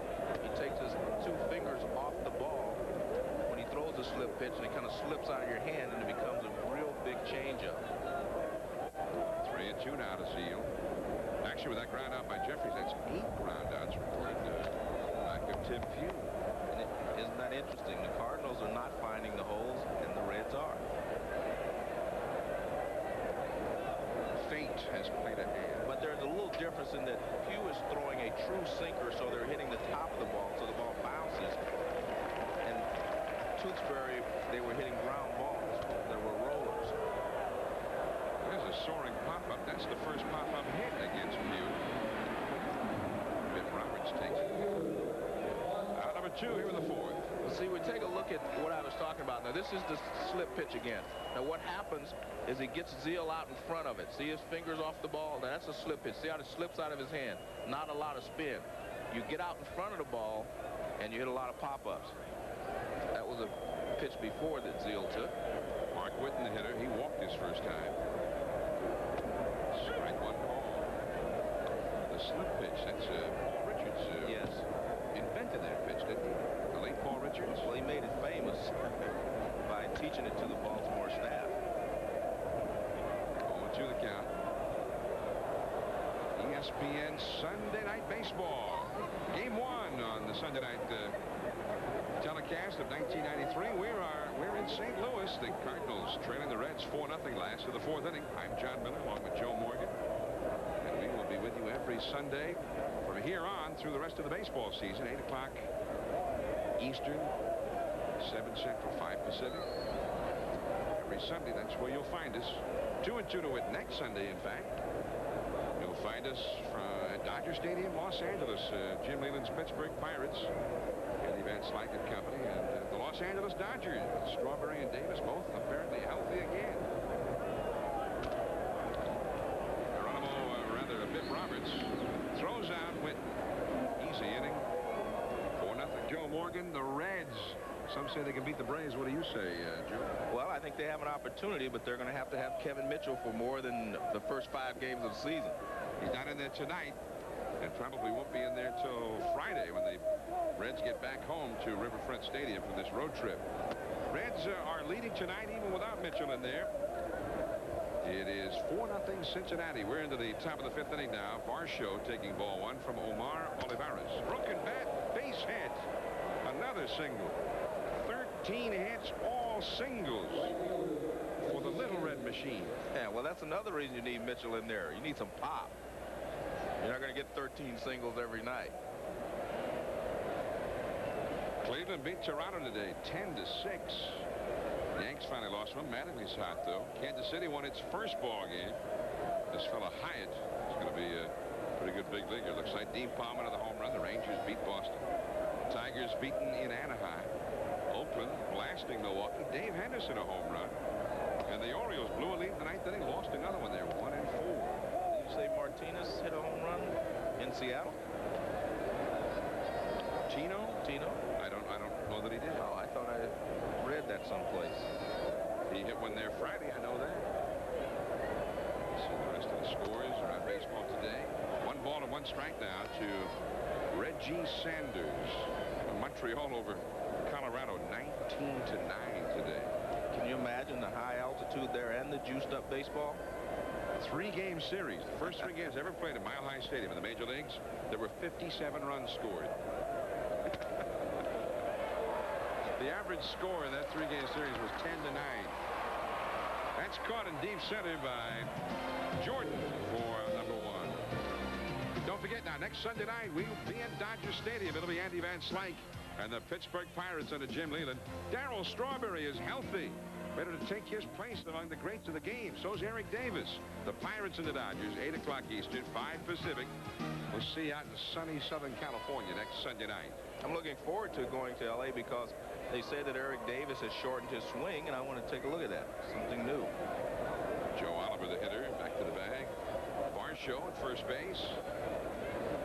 Varsho is 3 for 3 tonight himself with a run battery.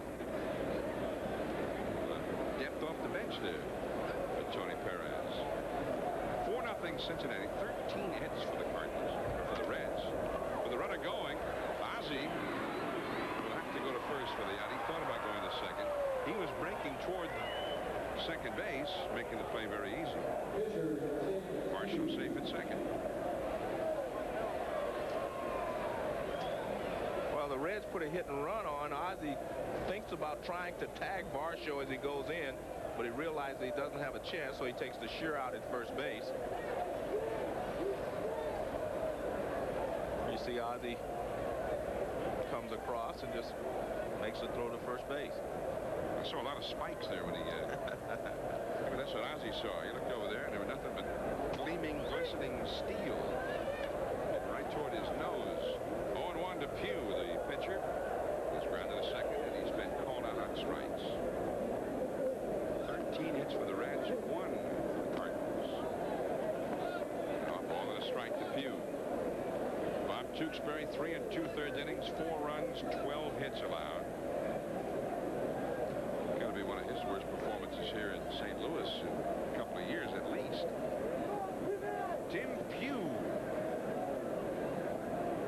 6 feet 6 inches tall, kind of a baby face though.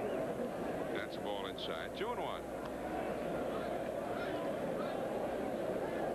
I'm anxious to see the Dodgers. Yes. They just finished their. They lost 3 out of 4 in Atlanta. Played the Braves pretty tough this week though in Atlanta. They open at home Tuesday afternoon against these Cardinals at Dodger Stadium. They'll be there at the end of the week next Sunday when the Pirates come to what Tommy Lasorda refers to as blue heaven on earth. Well, it's interesting. Orel Hershiser pitched a fine game for the Dodgers, and so did Martinez Ramon. But the Atlanta Braves didn't give up anything. Their pitching staff doing what they do best. It's like the Braves top 5 starters have allowed 4 earned runs in 56 innings now so far. Strike 3, Pugh down. 1 hit, 1 left. But Art Gilkey will lead it off when we get back. 4-0 Reds. Into the last of the 5th inning we go here in St. Louis as Tim Pugh is shut down the Cardinals. He's retired 9 in a row. And he's one of the big 5 starters for the Reds, trying to keep the Reds alive against the Braves in '93. Let's take a look at the 2 rotations, Cincinnati and Atlanta. Of course, Atlanta's is a much heralded rotation already. But Joe, especially with the top 3, the Cincinnati rotation doesn't give away a whole lot. If Tom Browning's healthy and Pugh can do anything, not a bad rotation either. No, they have a good rotation. I don't know if they can match the Atlanta rotation inning for inning, but you know, they can pitch well enough for the Reds to win. But Art Gilkey with a count of 0-1, trying to short his first time. I think Jose Rijo is as good as any pitcher in the National League, and he showed that last night. I mean, when he is healthy, and he is going to pitch a 1 or 2 run ball game every time he goes out there. He's an excellent pitcher. And of course, Smiley was a very good pitcher for the Pirates over the years, and we know that Browning is capable of doing a good job. So I agree with you. The first, if you put the top 3 against their top 3, it's going to be close. And one thing too, although Browning got lit up here the other night, he had 2 real fine outings at the end of the spring. Everything seems to be just fine with Browning. I like that. Lit up, huh? That's another baseball term you got. Lit him up, man. Lit him up. It was like the 4th of July out there. 1 and 2 the count to Gilkey. Big save. And that's the first base runner for the Cardinals since the 2nd inning. Yeah, we are here in St. Louis on Easter. ESPN. Harrison Mantle, Mason McCovey, and now Morgan and Miller. Hey, no disagreement from here. That kind of goes with Easter, doesn't it? You flip it over. There it is. Yeah. They used to put that out here in St. Louis for Mason McCovey, but now for Morgan and Miller. I agree.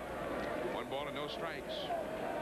But you'll see Mason McCovey probably tomorrow. Yes, I will. They're throwing out the first ball. We've got a great ceremony there. I'll tell you about it here in a second. Don't ask them if they agree.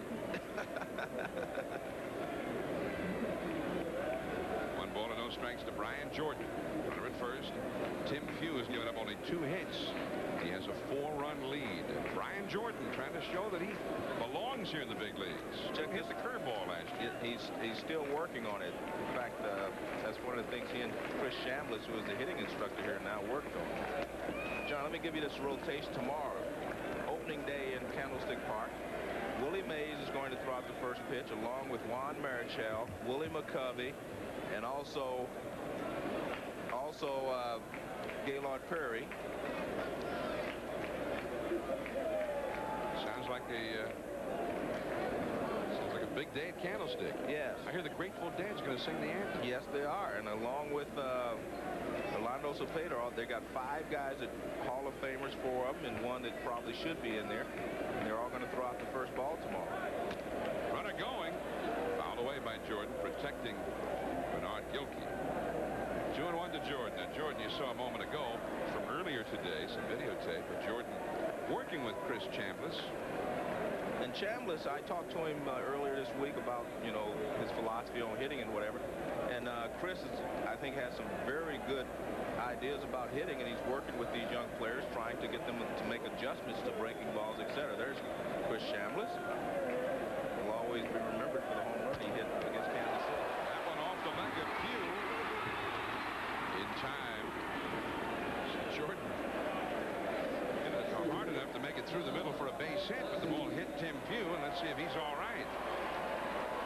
Greg Lynn, the new Cincinnati trainer, going to come out and have a look at their prize rookie. Well, he's laughing, so I'm sure he's okay. This is a line drive. He turns, looks like it hits him in the rear, and he runs and picks it up. Now let's take a look. The runner is going line drive right back at him, hits him in the right leg, and he picks it up and throws him out. He was actually smiling, so I'm sure he's okay, and he will remain in the ball game. It didn't seem to be a bad strategy in a line drive like that.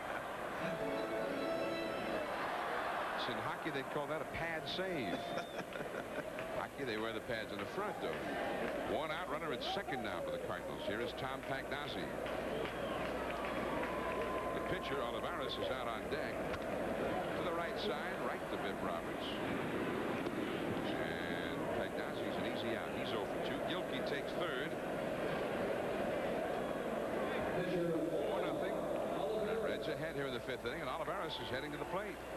Well, they had someone warming in the bullpen. If they would have mounted a rally here, I'm sure they would have pinch hit for Olivares. But since there's just a runner at third and 2 outs, they do not want to use up a pinch hitter in this situation.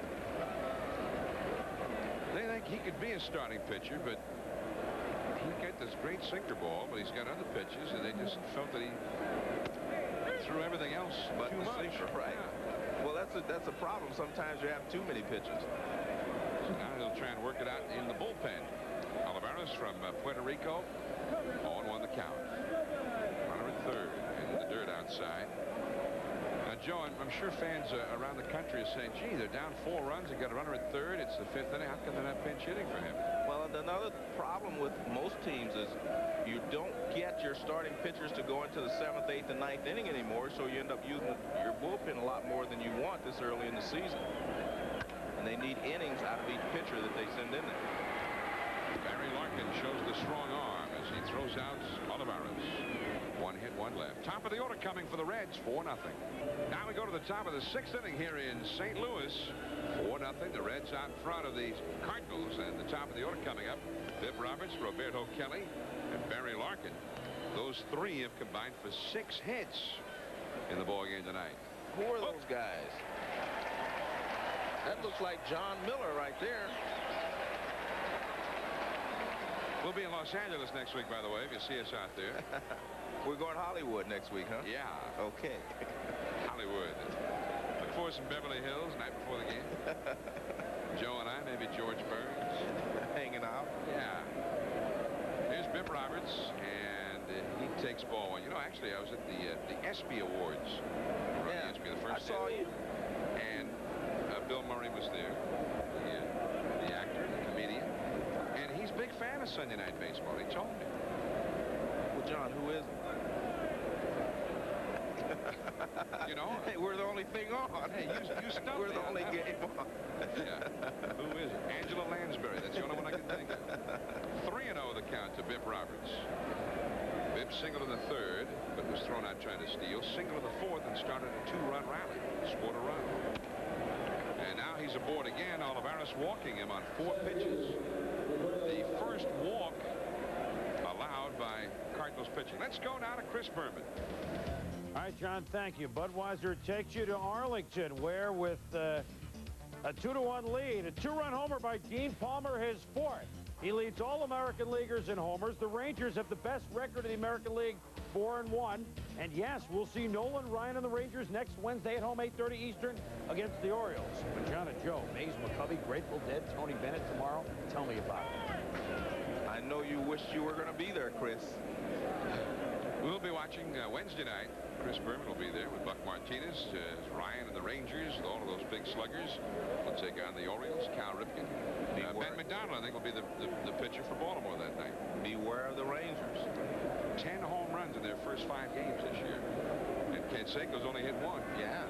And he's healthy. He says he's feeling better than he's felt in a long while. He's predicting a 40-40. 40 homers and 40 steals, and we know he can do it. He's the only one who ever has. In fact, the new manager there, Kevin Kennedy, I think has already penciled in Canseco and Gonzalez for 80 home runs between the two of them.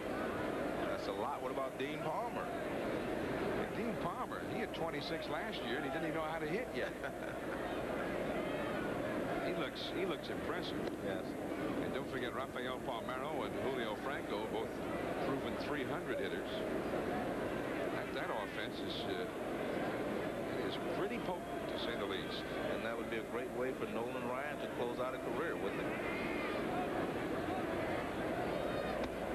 There is ball 1 to Roberto Kelly. He is 3 for 3 tonight. Has scored 2 runs and has lifted his batting average for the year to 280.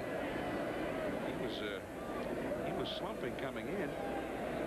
He was only 4 for 22 for the year. Now he's 3 for 3 tonight. Larkin is on deck.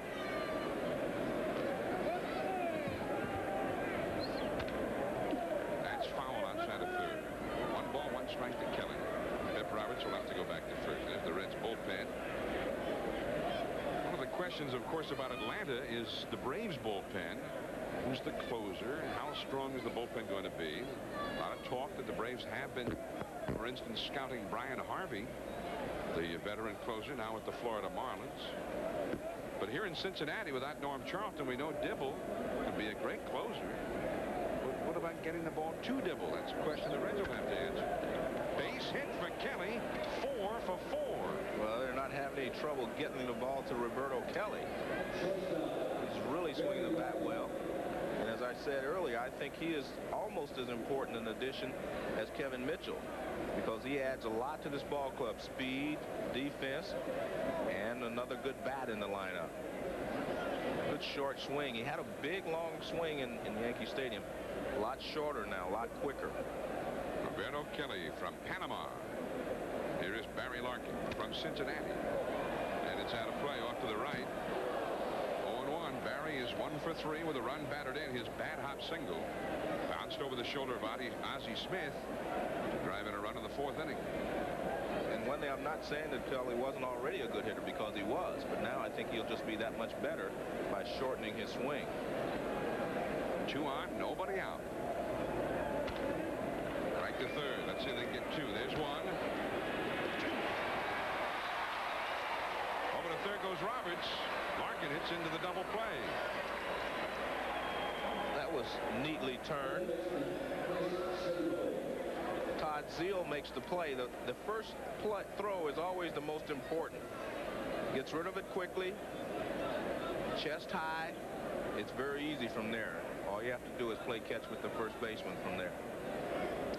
So 2 down, a man at third. This barrage of base hits by the Reds, and that is the first double play into which they've hit. As Chris Sabo, who is also 3 for 3. He takes strike 1. He's driven in a run. He's 3 for 3. Gary Varsho's 3 for 3. Roberto Kelly's 4 for 4. And that foul ball will go out of play off to the right. Giving chase is Jeffries. But it's back in amongst the spectators. 0-2 the count to Chris Sabo. The Reds have 14 hits in this game. We're in the 6th inning, but only 4 runs, because all of their hits have been singles. And just in this inning did they finally receive a walk. There it is. The hit total is a little lopsided, but the Cardinals are still in the game. Out of play. Right back near us. Hey, that one went right into Jack Buck's booth right next to us. 0-2 the count.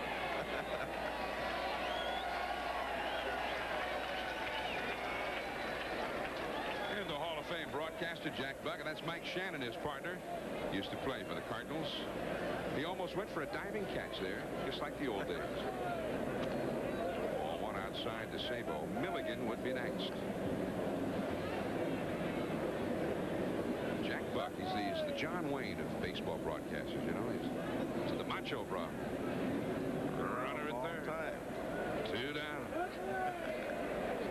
Sabo up. Struck him out. Blew him away. 4-0 Cincinnati. Top of the order coming when we get back. On SportsCenter, a scramble on the greens of Augusta for that green jacket. Isaiah Thomas makes an early exit against the Bullets. And the Braves once again zero in on the Dodgers. Join Dan Patrick and Keith Oberman after the ball game. ESPN's coverage of Sunday Night Baseball is brought to you by the more than 600 AutoZone stores across America. AutoZone, the right parts at the right price. And by Rockport, you should be in our shoes.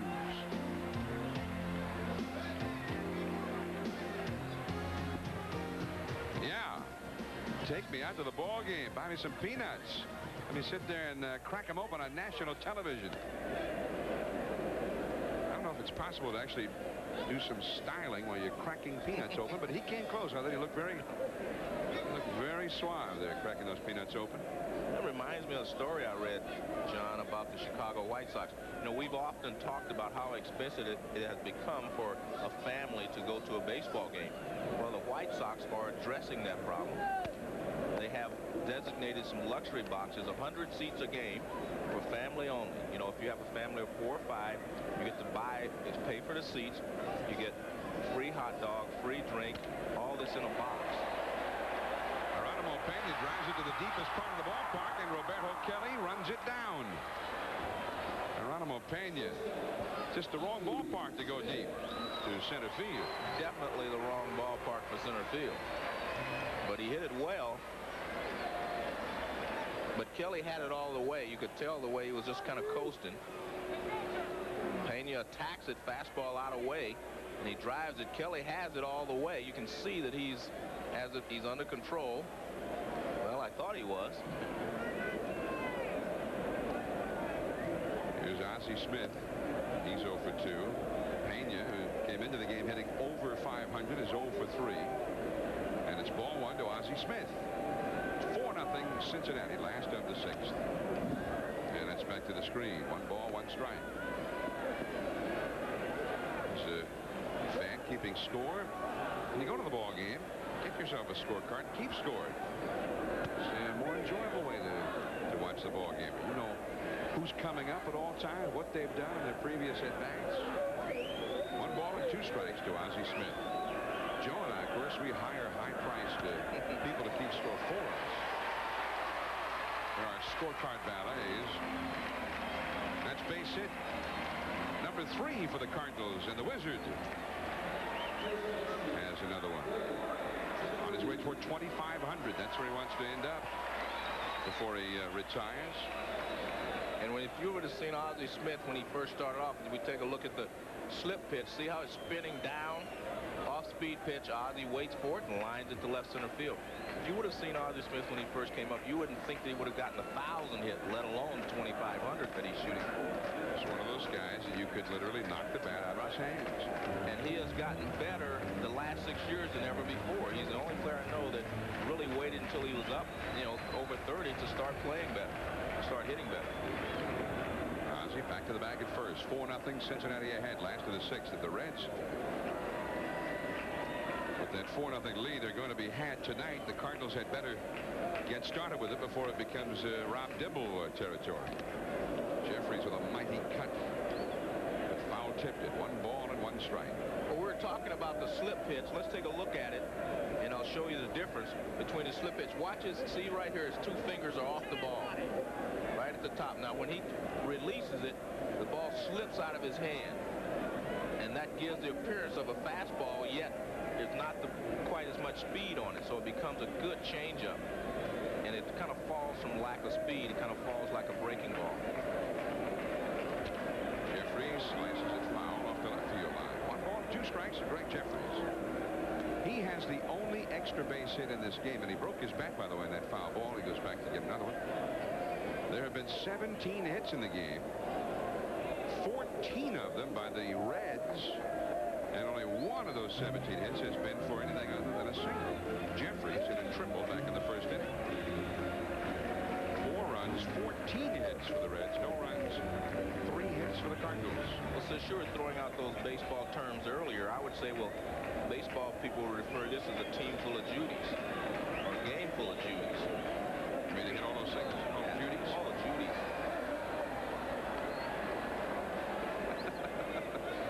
One ball, 2 strikes.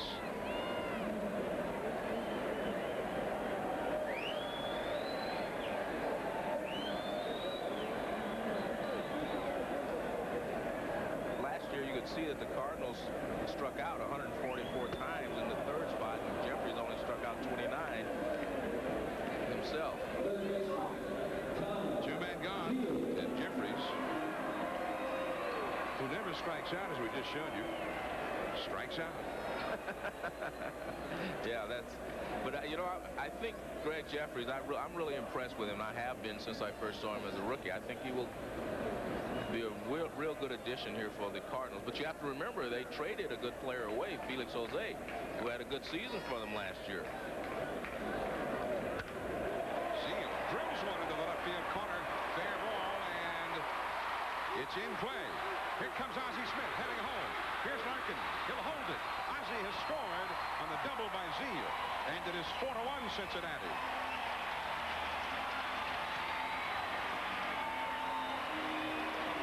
And we finally get an extra base hit in this ball game. And it comes in the bottom of the 6th inning. Zeal takes his fastball on the inside part of the plate and pulls it into the corner. I don't think the Reds felt like Ozzie was going to try to score. They didn't really seem to hustle this ball back in. Now, Varsho just kind of throws it back in easily, but Larkin wasn't really in a position to throw it to the plate. And Ozzie scores the first run of the ball game for the Cardinals. The only other extra base hit was Jeffries all the way back in the first inning. Now here's Witten, and he takes a ball. 1 ball and no strikes. So here are the Reds, who banged out 14 hits in 6 innings, and yet the Cardinals are just a base hit away from cutting that lead still further and getting right back into the game. Witten slices a foul down the left field line. Now this is the spot where Witten was almost hopeless last year with Cleveland. 2 down and a man in scoring position, defined as either at second base or third base or both. As in those spots with 2 down, scoring position, he went 4 for 45 last year. And, 4 for 45. Yeah, he was almost an automatic out in these kinds of spots. I mean, 2 down, and you get that. That's really a clutch spot. And that's where he was almost an automatic out a year ago. 2-1 the count. Bullpen activity for the Reds as Pugh has finally been touched for a run. We're in the 6th. There's Jeff Reardon, longtime closer, tied for the all-time record for saves with another man who's in the ballpark here tonight. 2-1 the count. It's slowly. Bib Roberts got him at first. Milligan handcuffed a bit. 4-1 Cincy. Greg Jeffries all set to go, as are the Cardinals. We go to the top of the 7th inning. 4-1 Cincinnati out in front, and Omar Olivares in long relief. He's done his job up till now. He's kept the game from getting out of hand. Here's Randy Milligan. He singled home the first Cincinnati run with an infield hit back in the 3rd. Fastball from Olivares misses too low. 1 ball, 1 strike. And Milligan, generally speaking, if it's not in the strike zone, he's not going to swing. 106 walks last year with Baltimore. 7 already this year, the first 5 games of the year. 2-1 to Randy Milligan. As recently as 1990, when he was an everyday player with Baltimore, he hit 20 home runs. As of the first week in August, got hurt then, missed virtually the rest of the season, but he's got some power, and good power to right center. That misses. Ball 3 to Milligan. a guy who played the minor leagues a long, long time, Joe, and even though he put up good numbers in the minors, one year at Tidewater, he was an MVP in the International League in the Mets organization, but always lost in the minor leagues. The Pirates picked him up, gave him a brief look-see, but nothing more. And then the Orioles were able to trade for him, and he became an important player for them the last 4 years. Ozzie. Off the bag. Truth. The fans don't buy it, and neither does Jeffries, who made the sweep tag. And here comes Joe Torre out of the Cardinals dugout to get into it with Bill Hahn. They're going to score a base hit. The Cardinals would like to convince Hahn to score it an out. Well, Joe Torre is pointing out that he was up the line when he tagged him. Hahn is saying that he was on the bag when he tagged him. We'll get a look at a great diving stop by Ozzie. Now, he gets up very quickly, and you see the ball kind of slip out of his hand, and it moves toward home plate. And you see the sweep tag by Jeffries, and well, he does tag him before he hits the bag, but that's a very tough call, because if you're looking at from Bill Hahn's perspective, it looks like he just sweeps at him and maybe even misses him, but that was a very tough call. Beautiful, beautiful play until the throw sailed away by Ozzie Smith. The amazing thing with Ozzie there is how quickly he got to his feet after making the diving play. Well, the umpire is always going to be on the infield side of the bag, because he's here usually so he can gauge when the runner's foot touches the bag and he hears the sound of the baseball. He was in good position. He just missed it. 2-0 the count to Gary Varsho. You see the play as Hahn is looking from behind. He can't tell. And again, I think it was just a tough play to call. That's a ball. 3-0 the count now to Varsho, who is 3 for 3 with a run batted in. That, by the way, regardless of how it looked in the replay, a base hit for Milligan. The 15th hit for the Reds, all singles. 15 singles, nary an extra base hit. We've got some people combing through the record books right now. Varsho takes a strike, 3-1.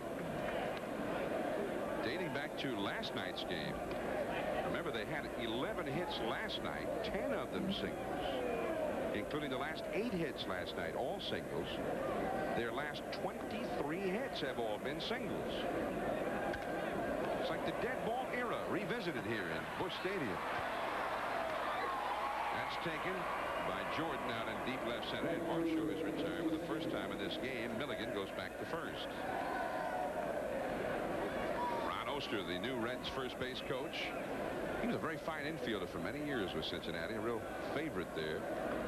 Talking to Milligan. He was from Cincinnati. At one time, they had like 4 players on the team that were from Cincinnati. Buddy Bell was there, and also Ronnie Oster, and of course Pete Rose was there at that time. Olivares back to first. Milligan returns. The batter, Reggie Sanders.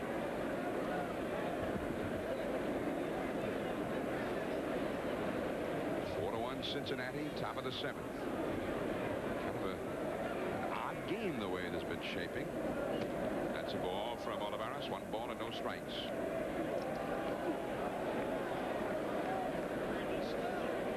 Both bullpens are busy. We're into the late innings now here in the 7th. Olivares on a relief of Tewksbury. Came out of the 4th inning. He's not allowed to run. And has given up only 3 hits since he came on. In 2 2/3 innings. Tewksbury gave up 12 hits in 3 2/3. That's Les Lancaster in the St. Louis bullpen back in the National League with the Tigers last year in the American League.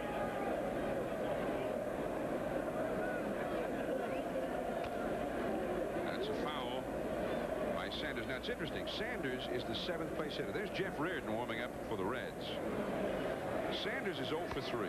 Oliver, the 8th place hitter on deck, is 0 for 3. And the pitcher, Tim Pugh, is 0 for 3.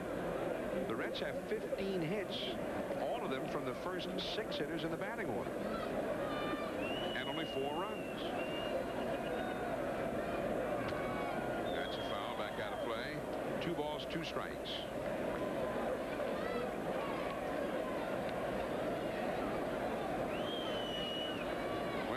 Bobby Bragan. He used to sing that old baseball song, Joe. You know, at every little get-together, he gets to the piano and starts singing. You can't hit the ball with your bat on the shoulder. You got to get up there and swing. Now, the Reds have been swinging all night long. They've been putting the ball in play, and it's paid off for them. 15 hits. And not many of those hits would anybody be real proud of. Yes, they would be. The one thing they don't do is draw pitchers in the score box, because the next day they look like all line drives, except for the people who were here. There's Tony Perez. He hit a lot of line drives. This is Sunday Night Baseball. All of America knows just how they got those hits. He didn't get many cheap hits. Yeah, Tony said, I've seen more hits like that tonight than I got in my whole career. Like that. 3-2 now, the count to Sanders. So Milligan is the runner at first, and may be doing just that in a moment. Running. It was interesting. We did the game last spring training game, Tony Perez and Hal McRae, who were both ex-teammates of mine, and I never thought either one of them would be a manager. Milligan goes. The ball is hit high in the air into left center field. Jordan is going back. He's got room, and Milligan will have to re-tag second base and hurry back to first. Out number 2. And let's go now to Chris Berman. All right, John, thank you. A name you like. Miller Genuine Draft presents This Day in Baseball, April 11, 1966. Opening day, Washington. Emmett Ashford became the Major League's first black umpire. Called games through 1970. But you wanted to know. We were just asking that question. Boomer, it was incredible, the prescience of Chris Berman there. 2 down with Milligan at first. And that's foul ball. Emmett Ashford, did you know him at all, Joe? He was in the American League. Yes, I knew Emmett. He was not only a Major League umpire, but also kind of a showman. He was a showman. He was entertaining. Very entertaining. Unless you were the one that he was calling out. When he called you out, he put on a show. Joe Oliver, 0 for 3, is struck out and twice grounded out. 2 strikes to count. Milligan at first in the 7th inning. Reds 4, Cardinals 1. In the last of the 7, the Cardinals are due to have Gilkey, Jordan, and Pagnazzi. And Olivares, the pitcher, is due up 4th in the inning. Zeal to Pena, forcing Milligan. 7th inning stretch time, 4-1 Cincinnati. It is 4-1 Cincinnati, a lead about which the Reds, who have not done well this week, have to be a little bit nervous, because they've had 15 hits and only 4 runs.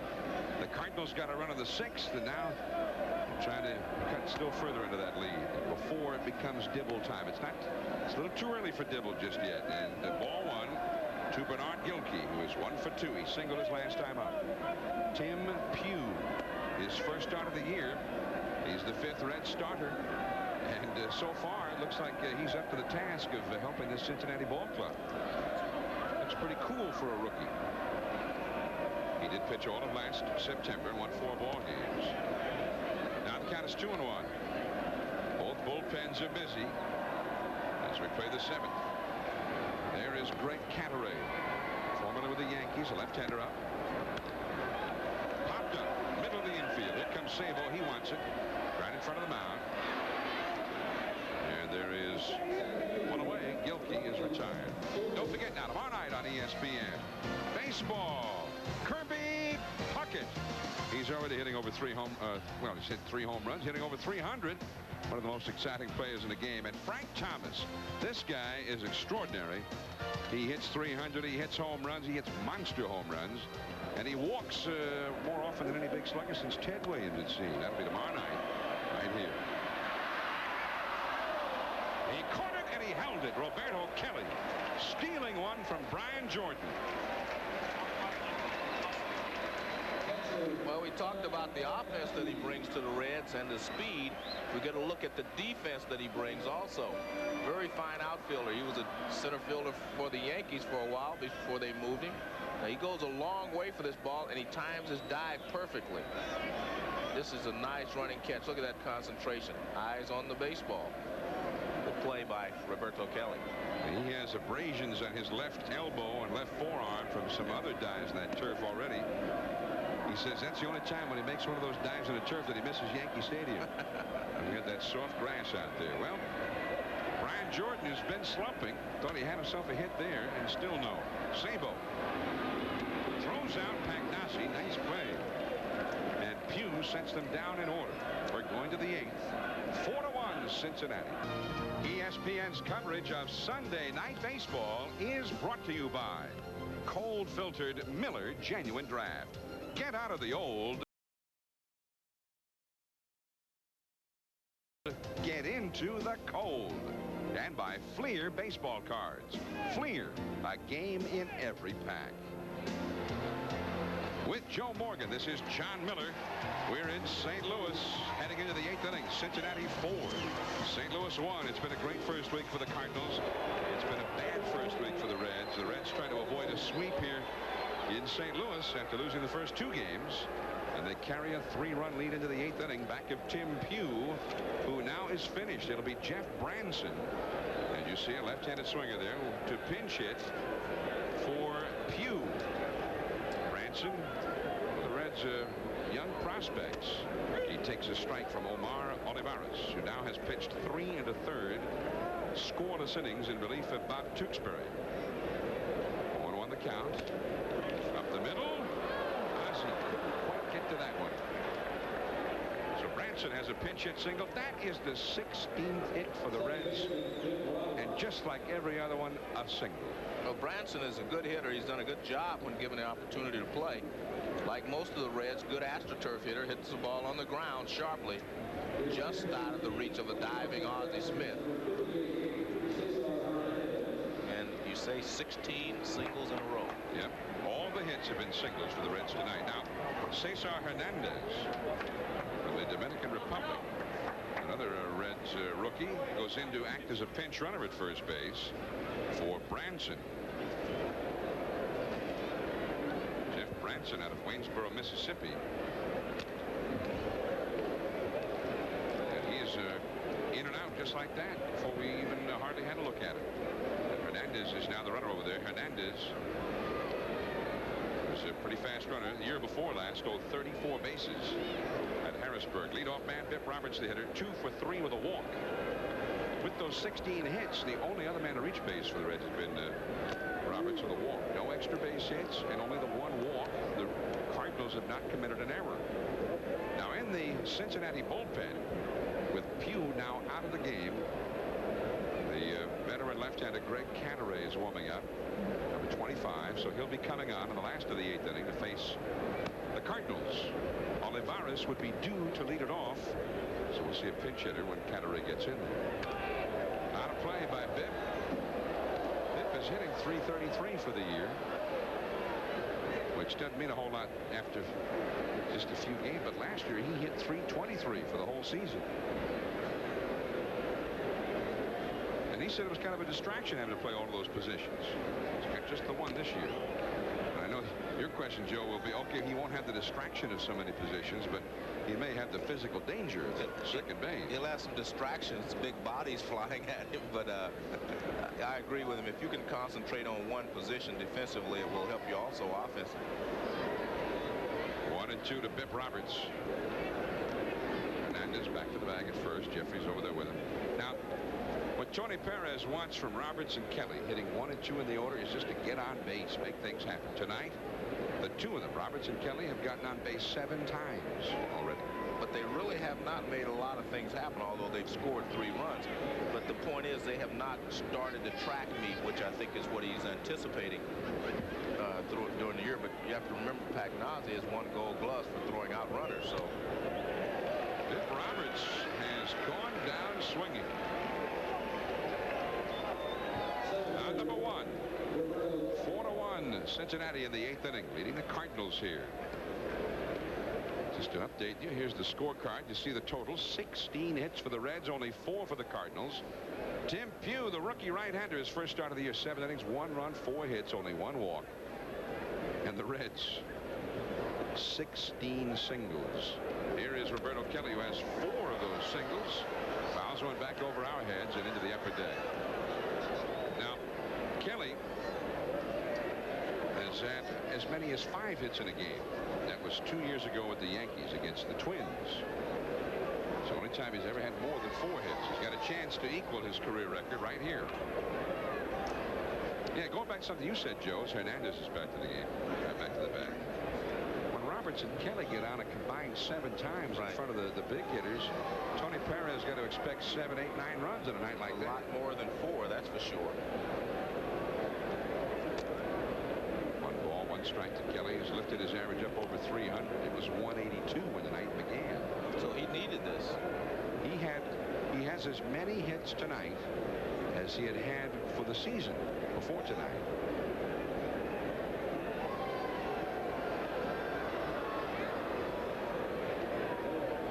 There goes Hernandez. He's in there. The ball gets away from Pena. Might have been kicked loose by Hernandez, but he has stolen second base. Ozzie able to retrieve the ball. Hernandez limping around. It was another good throw by Pagnozzi. He gets rid of it very quickly. Again, it looks like Hernandez, well, he was a little late, but pretty good jump. But it's a good throw by Pagnozzi, just a little short, but in the dirt. Now you see Pena's holding him, keeping him from going to third base, but he couldn't go anyway. The ball didn't get far enough away. And the count to Kelly goes to 2-1. First steal of the night for the Reds. Popped him up. Pena out. Jordan in, and Jordan calls for it. And there is the second out. That was perfect timing on the swing. He just barely missed really driving that ball. It just shows you there's only a little difference between a pop-up and a line drive. Now watch this. Everything is right. He's right on there. Look at that. That's a beautiful swing. Everything. You can see he's upset. He even laughs himself because he had a good pitch to hit. He timed it well, but he got under it just a little bit. So Kelly is now 4 for 5. Yeah. Hey, caramba. See, look at him. He's upset because he had a pitch to hit. Here is Barry Larkin, and he takes ball 1. Barry 1 for 4 in the game. He would figure to be the chief beneficiary of Roberts and Kelly being on base all night, but he's only been able to get the 1 hit with 1 RBI. And he actually grounded into a double play. Remember, after the first 2 hitters had singled. Yeah, in the sixth inning. 2-0 the count. Omar Olivares. If the Cardinals somehow do manage a comeback and win this game, Olivares will have to be one of the heroes of the night. Sinker's too low. Doesn't look like he's too anxious to go right after Barry Larkin with first base open here. Got a dangerous hitter on deck, a right-handed hitter. Sabo, 4-1, Cincinnati, 8th inning. Knowing Perez, I don't think he'll let him swing here. And he wouldn't have swung anyway. So, Larkin to first, 2 on, 2 out. And here is Sabo.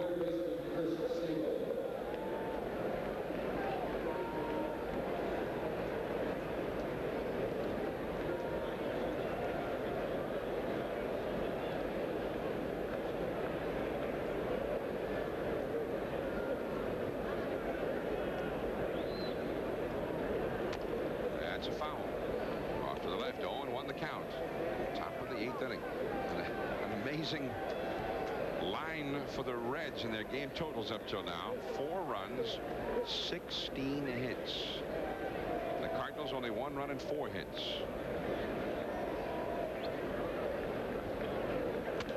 That's a high fly ball into straightaway left. Yankee. That is the inning. Toom Glenn left. That's 12 left on for Cincinnati. The pinch hitter, and then Pena and Smith when we come back. 4-1 Cincy. From a Yankee now. An important new member of this Cincinnati bullpen with the loss of Norm Charlton, who was traded away to Seattle. There's Greg Cadaret.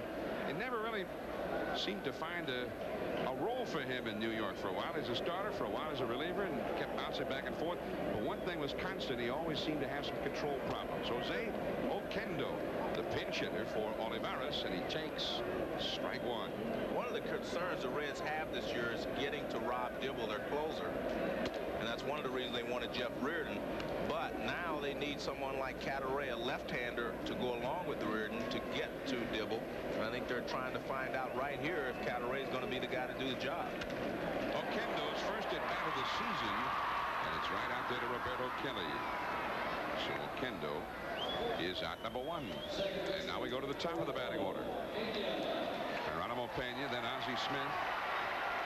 And they're hoping one or both will be able to get aboard for Jeffries and Zeal, who've been the hot hitters from a run-producing sense. Pena had been a hot hitter until tonight. He's 0 for 3 tonight. Oh, you have to remember last year Oquendo was the second baseman for the Cardinals, and now you have Pena as the everyday second baseman. Pena hit over 300 in the time that he did play last year. Joe Torre. Well, they like those numbers. Well, they wanted to make the move last year, but he was injured a lot, and Oquendo ended up playing a little bit more. Oquendo Alicea also played a lot last year. Luis Alicea. They have a sort of an embarrassment of riches at the second base position here in St. Louis.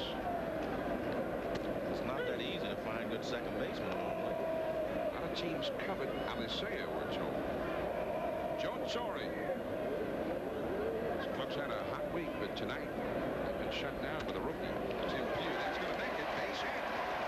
Cataray upset that he was not able to flag it down. First hit for Pena.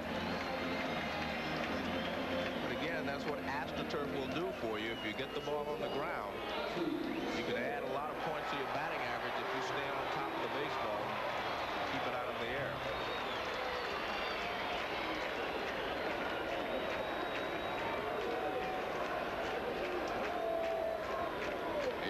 Smith. He is 1 for 3. He has scored the Cardinals' only run. He was the hero last night. Too high from Cataray. Ozzie has more power from the right side than he does the left side.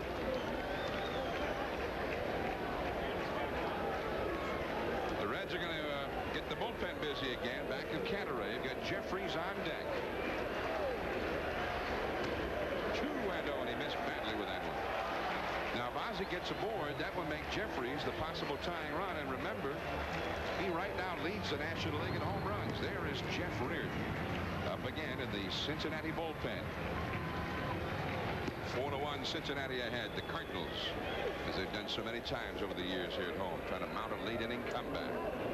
Milligan on the bag with Pena. Pena not going anywhere. 2-0 the count to Ozzie. They think that he might, though, soon do the Reds.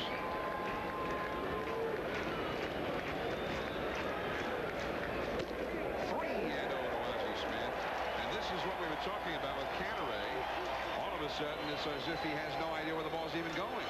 Well, he threw strikes to the first 2 hitters, and as you mentioned, now all of a sudden he's missing badly.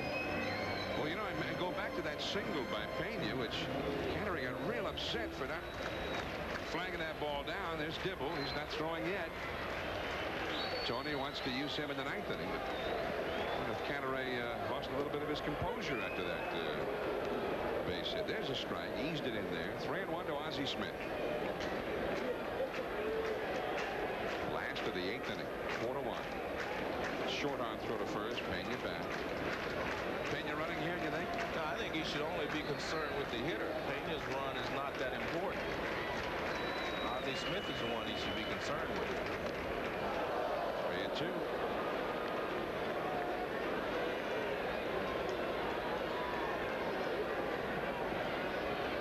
Tony Perez, only 1 win for his club this week. This is a ball game you lead into the late innings. You want to put into the win column. It's a game you have to win. The runner goes.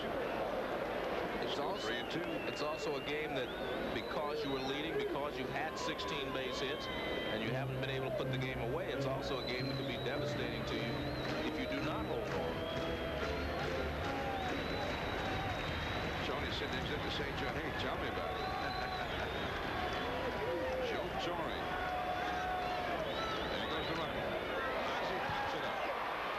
Roberto Kelly. And 2 men gone. Well, you have to give Cataray some credit there, John, for coming back from a 3-0 count to get Ozzie Smith, because if he would have walked Ozzie, obviously he would have been out of the ball game, but the tying run would have been coming to the plate. So good job by Cataray to come back. So now Greg Jeffries, the hitter. Jeffries, 1 for 3s, 1 hit, a triple tonight. 3 homers, 5 RBIs for the year. And you back to the bag. Zeal, another hot hitter, is on deck. You know what? Jeffries set a record the other day. I didn't even know they kept these types of statistics, but he homered from both sides of the plate in the same inning. The first guy in the history. I'm sorry. You're right. Exactly. I'm getting them mixed up, John. It was Baerga and not Jeffries. Baerga of Cleveland. Foul ball by Jeffries. Friday here, you're certainly correct, though. I mean, Jeffries hit 2 home runs in the same game. Right. They were not in the same inning. And this guy, Carlos Baerga. I wanted to talk about him anyway. He looks like he's going to be a huge star. Big star. You know, he did some things last year that no second baseman has done since the days of Rogers Hornsby. He is a special home run hitter. I mean, he's a special player. Vic Roberts to Barry Larkin over the top of Pena. The side is retired. What looked like it got caught in a pinball machine. The inning is over. 4-1 Cincinnati. And you have to have a good middle inner defense if you're going to win championships. And those 2 guys right there form one of the best ones in the league, I think, before the season's over. Ball is smashed up the middle. Cataray got a glove on it. Nice stop by Roberts behind the bag and Larkin. Nice play. I think Cataray gets an assist on that. Looked like it tipped his glove. Here is Les Lancaster on the pitch now. In relief of Omar Olivares, and he delivers ball 1 to Randy Milligan. Milligan is 2 for 4, and the Moose is not a real fast runner, has 2 infield hits in this game.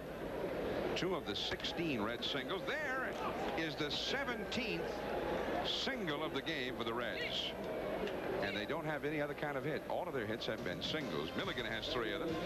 Don't forget now, Wednesday night, speaking of singles, we may not see too many with Nolan Ryan on the mound. And with the Texas Rangers, we see a lot of 4-baggers. There's Cal Ripken and the Orioles. They'll try and figure out the Ryan Express. Chris Berman and Buck Martinez will be there. 8:30, 5:30 Pacific. And it's coast to coast right here on ESPN. Full national coverage. The only place to see it right here on ESPN Wednesday. Nolan Ryan one more time around the circuit and then back to the ranch in Alvin for good. Here is Gary Varsho, who has 3 hits tonight. The Reds have 17 hits. We're in the 9th inning. There has not been 1 inning tonight where they haven't had at least 1 hit. By the way, I said Varsho. This is Cecil Espy, who is pinch hitting for Varsho, and he takes ball 2. Varsho went 3 for 4, and then they're lifting him for a pinch hitter. He should have gone 4 for 4. What a bum. Les Lancaster, he was with the Tigers last year, and is glad to be out of there. Tiger Stadium was a chamber of horrors for him. Lancaster had a 6.33 earned run average with the Tigers, and every time he turned around, he was giving up a grand slam homer or something. He just was not the answer to the Tigers' bullpen problems a year ago. He's glad to be back in a place like Busch Stadium, where some of those grand slams are fly balls to the warning track. 3-1 the count, and there is Rob Dibble. Tony Perez has decided, yeah, now it's time for Dibble to wrap up this thing for us. Dibble will come on in the last of the 9th. Zeal, Witten, and Gilkey will be due up for the Cards. That's a called strike. Full count to Cecil Espy, also formerly with the Pirates. 4-1 Cincinnati. We're told that the record for singles in a game is 29. Well, they have a ways to go. And I haven't seen that record myself. It doesn't sound likely to me. The runner is out there. And it's a double play. Milligan wiped out at second. Espy, I guess, thought it was ball 4. Yeah, well, you have to protect the runner if you are the hitter. You can't take a pitch if it's close. Well, Milligan is not trying to steal the base because, you know, the hit and run is on. And Varsho takes Espy takes strike 3, and the throw is in plenty of time to get Milligan. Espy seemed to be looking for a pitch in, and that pitch was away. Reggie Sanders. He's 0 for 4. 4-1 Cincinnati. 17 hits for the Reds. Right to Jeffries. And so it's time for Dibble. Seal, Witten, and Gilkey are due up 4-1. The Reds lead. John Miller and Joe Morgan talking things over amongst ourselves as we return to Busch Stadium. And there is Rob Dibble. And in baseball today, there is no one who possesses the sheer power of Rob Dibble. And now he tries to wrap this one up. He got the save the other day against Montreal. The Reds other victory. And now he tries to put the Cardinals away here. 4-1, the Reds ahead. 17 singles. And by the way, as you see Dibble's totals, it's only been in 2 games. When people start telling you that the ball is juiced up, tell them that you saw on Sunday Night Baseball a game where there were 22 hits, 20 of them singles. 4-1 the score. Here is Todd Zeile. He has one of the extra base hits tonight. A double that delivered the Cardinals' only run. There is ball 1. Next Sunday, 8 Eastern, 5 Pacific, will be at Dodger Stadium as the Dodgers take on the Pirates. We hope you'll join us. And ball 2. We're getting readings on Dibble, Joe, of 95 miles per hour in those 2 pitches. On the radar gun. Ball 3.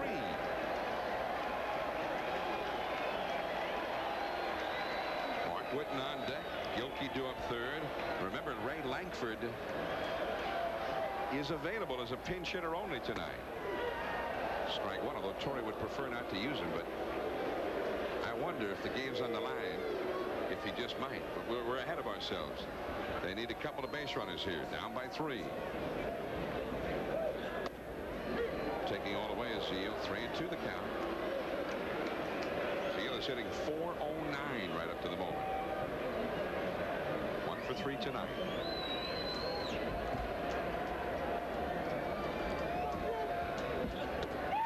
He got the walk with a check swing.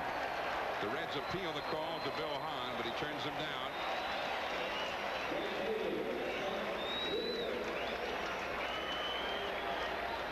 Don't forget now, Sports Center right after the game. A wrap-up of the Masters. The Phillies are rolling right along. Best record in the National League East. And a conversation with Reggie White of the Green Bay Packers. 4-1 Cincinnati. Here is Mark Witten. He is walked. Twice grounded out. Ball 1. Zeile holds it first. John, remember our final spring training tune-up we did. Dibble was struggling in that ball game as well. Yeah, he went out and walked, I think, 4 guys in the last inning of that game. Walked in a run.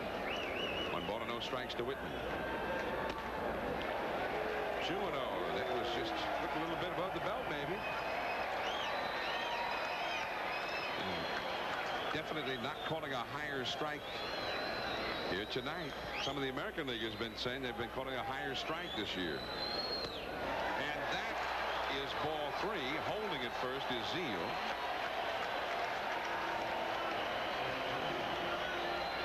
Now that's 9 pitches thrown by Dibble, and 7 of them have been out of the strike zone.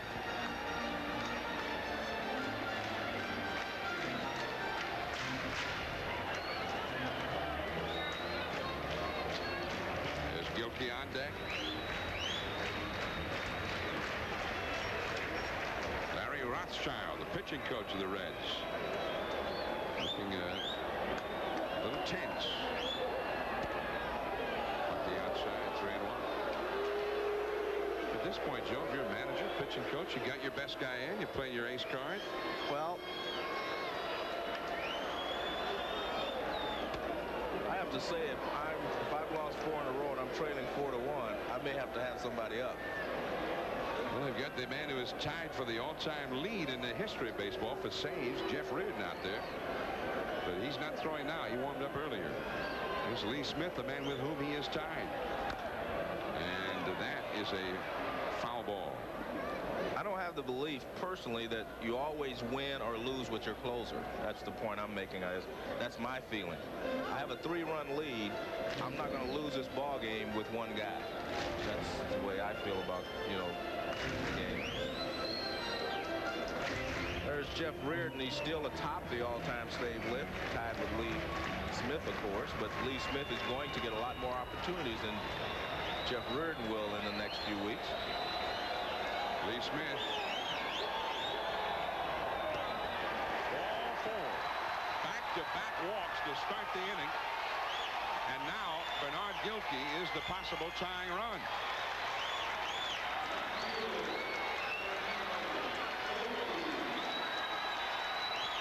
Well, the last time we saw Rob Dibble on Sunday Night Baseball, he came in, started walking people, and then Bobby Bonilla hit a 3-run homer against him to beat him at Shea Stadium last August. Now Gilkey. Now Gilkey's not really a home run hitter. A line drive type hitter. Has a single tonight. Down the right field line. And foul into the bullpen area. 0-1. By the way, speaking of saves, with no chance now of seeing Lee Smith break the save record tonight. There's no chance of a save opportunity no matter what happens in this game for the Cardinals. Lee had the chance to break the record last night here, but he blew the save in the 9th inning. Ball 1, the slider missing. Well, he blew the save last night because he walked the leadoff hitter in the 9th inning. Rob Dibble says he has sought the counsel of Lee Smith a few times. He says he admires the fact that Smith is so cool and calm. Oh, Gilkey a little over anxious, helped Dibble out there. 1-2. Dibble says he's so, you know, upbeat, so hyperactive at times, and he says Lee Smith is always so low-key. He says he wants to emulate Lee Smith. Well, I agree with that. Lee Smith is definitely cool under fire. 1-2 to Gilkey. 2 on and nobody out. 2-2. As you saw a moment ago, Lee Smith is getting up in the bullpen, so that apparently if we have a 10th inning in this game somehow, we would see Lee Smith in a non-save situation. Final game of the first week of the 1993 season. Tony Perez hoping that Rob Dibble would make a quick end of it. The Cardinals are trying to keep the week going a bit longer. Strike 3 call, a fastball, and Gilkey thought it was too low.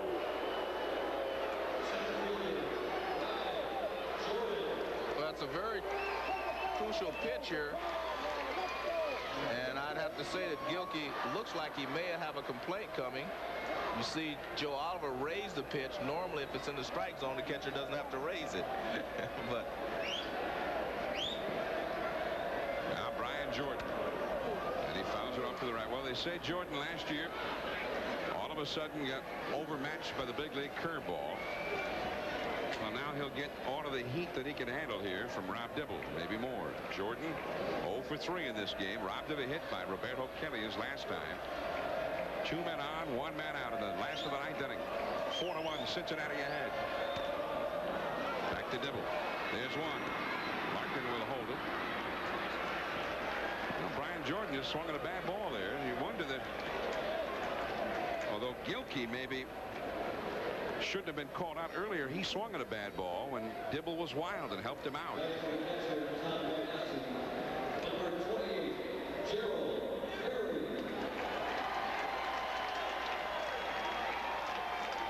Gerald Perry will pinch hit for Tom Pagnazzi. well, Rob Dibble is 1 out away from repaying the confidence that Tony Perez has in him.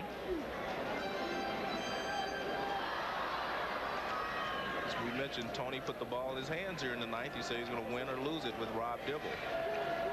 And if the Reds are going to be a good ball club this year, Dibble might get 50, 60 save chances the way Tony has structured his bullpen. The veteran Gerald Perry takes ball 1. 1 ball and no strikes. Perry, one of the top pinch hitters out of Joe Torre's back. Tony Perez, been a tough first week for the young manager. St. Young in terms of being a manager. Very high. 2-0 to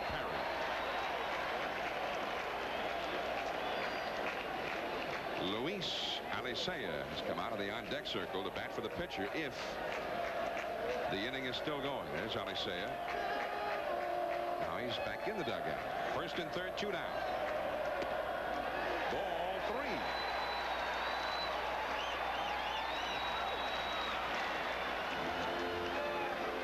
Gerald Perry has had only 1 at bat so far this year as a pinch hitter. He's 0 for 1. 4-1. The Reds ahead of the Cardinals. Last of the ninth. The runners lead from first and third. And now the bases are loaded on walks. Dibble has walked and loaded.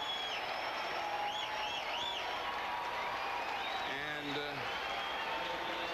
we're going to get a pinch runner over at first base for Perry. That will be Ray Lankford, as he represents the possible tying run. The Reds bullpen sitting and watching.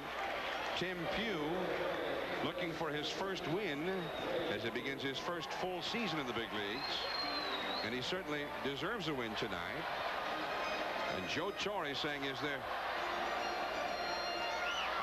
a miracle somewhere in the Cardinals' near future? Here is Alicea. Only 1 at bat for him this year. For the windup, Dibble. Ball 1. The bases are loaded with Zeal at third base, Jordan at second, and Lankford at first. Lankford, the possible tying run. Ball 2. That is the 26th pitch thrown by Dibble in this inning. 16 of them have been out of the strike zone. Well, they're going to get some action in the Reds bullpen now.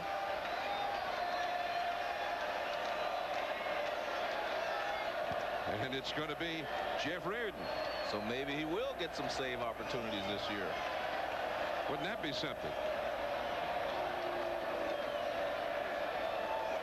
Luis Alicea, 51 career pinch hit at bats, has never driven in a run.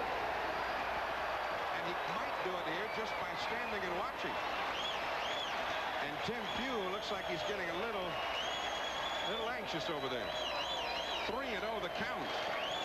Bases loaded. Three and one now.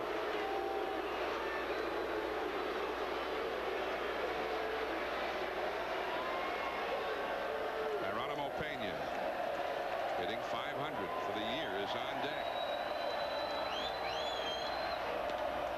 That is into right field, a base hit.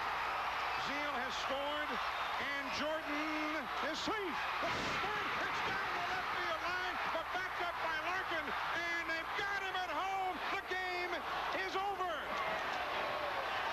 A great play by Barry Larkin. I mean, that's a great play. I mean, you don't figure for him to be there, but a great play.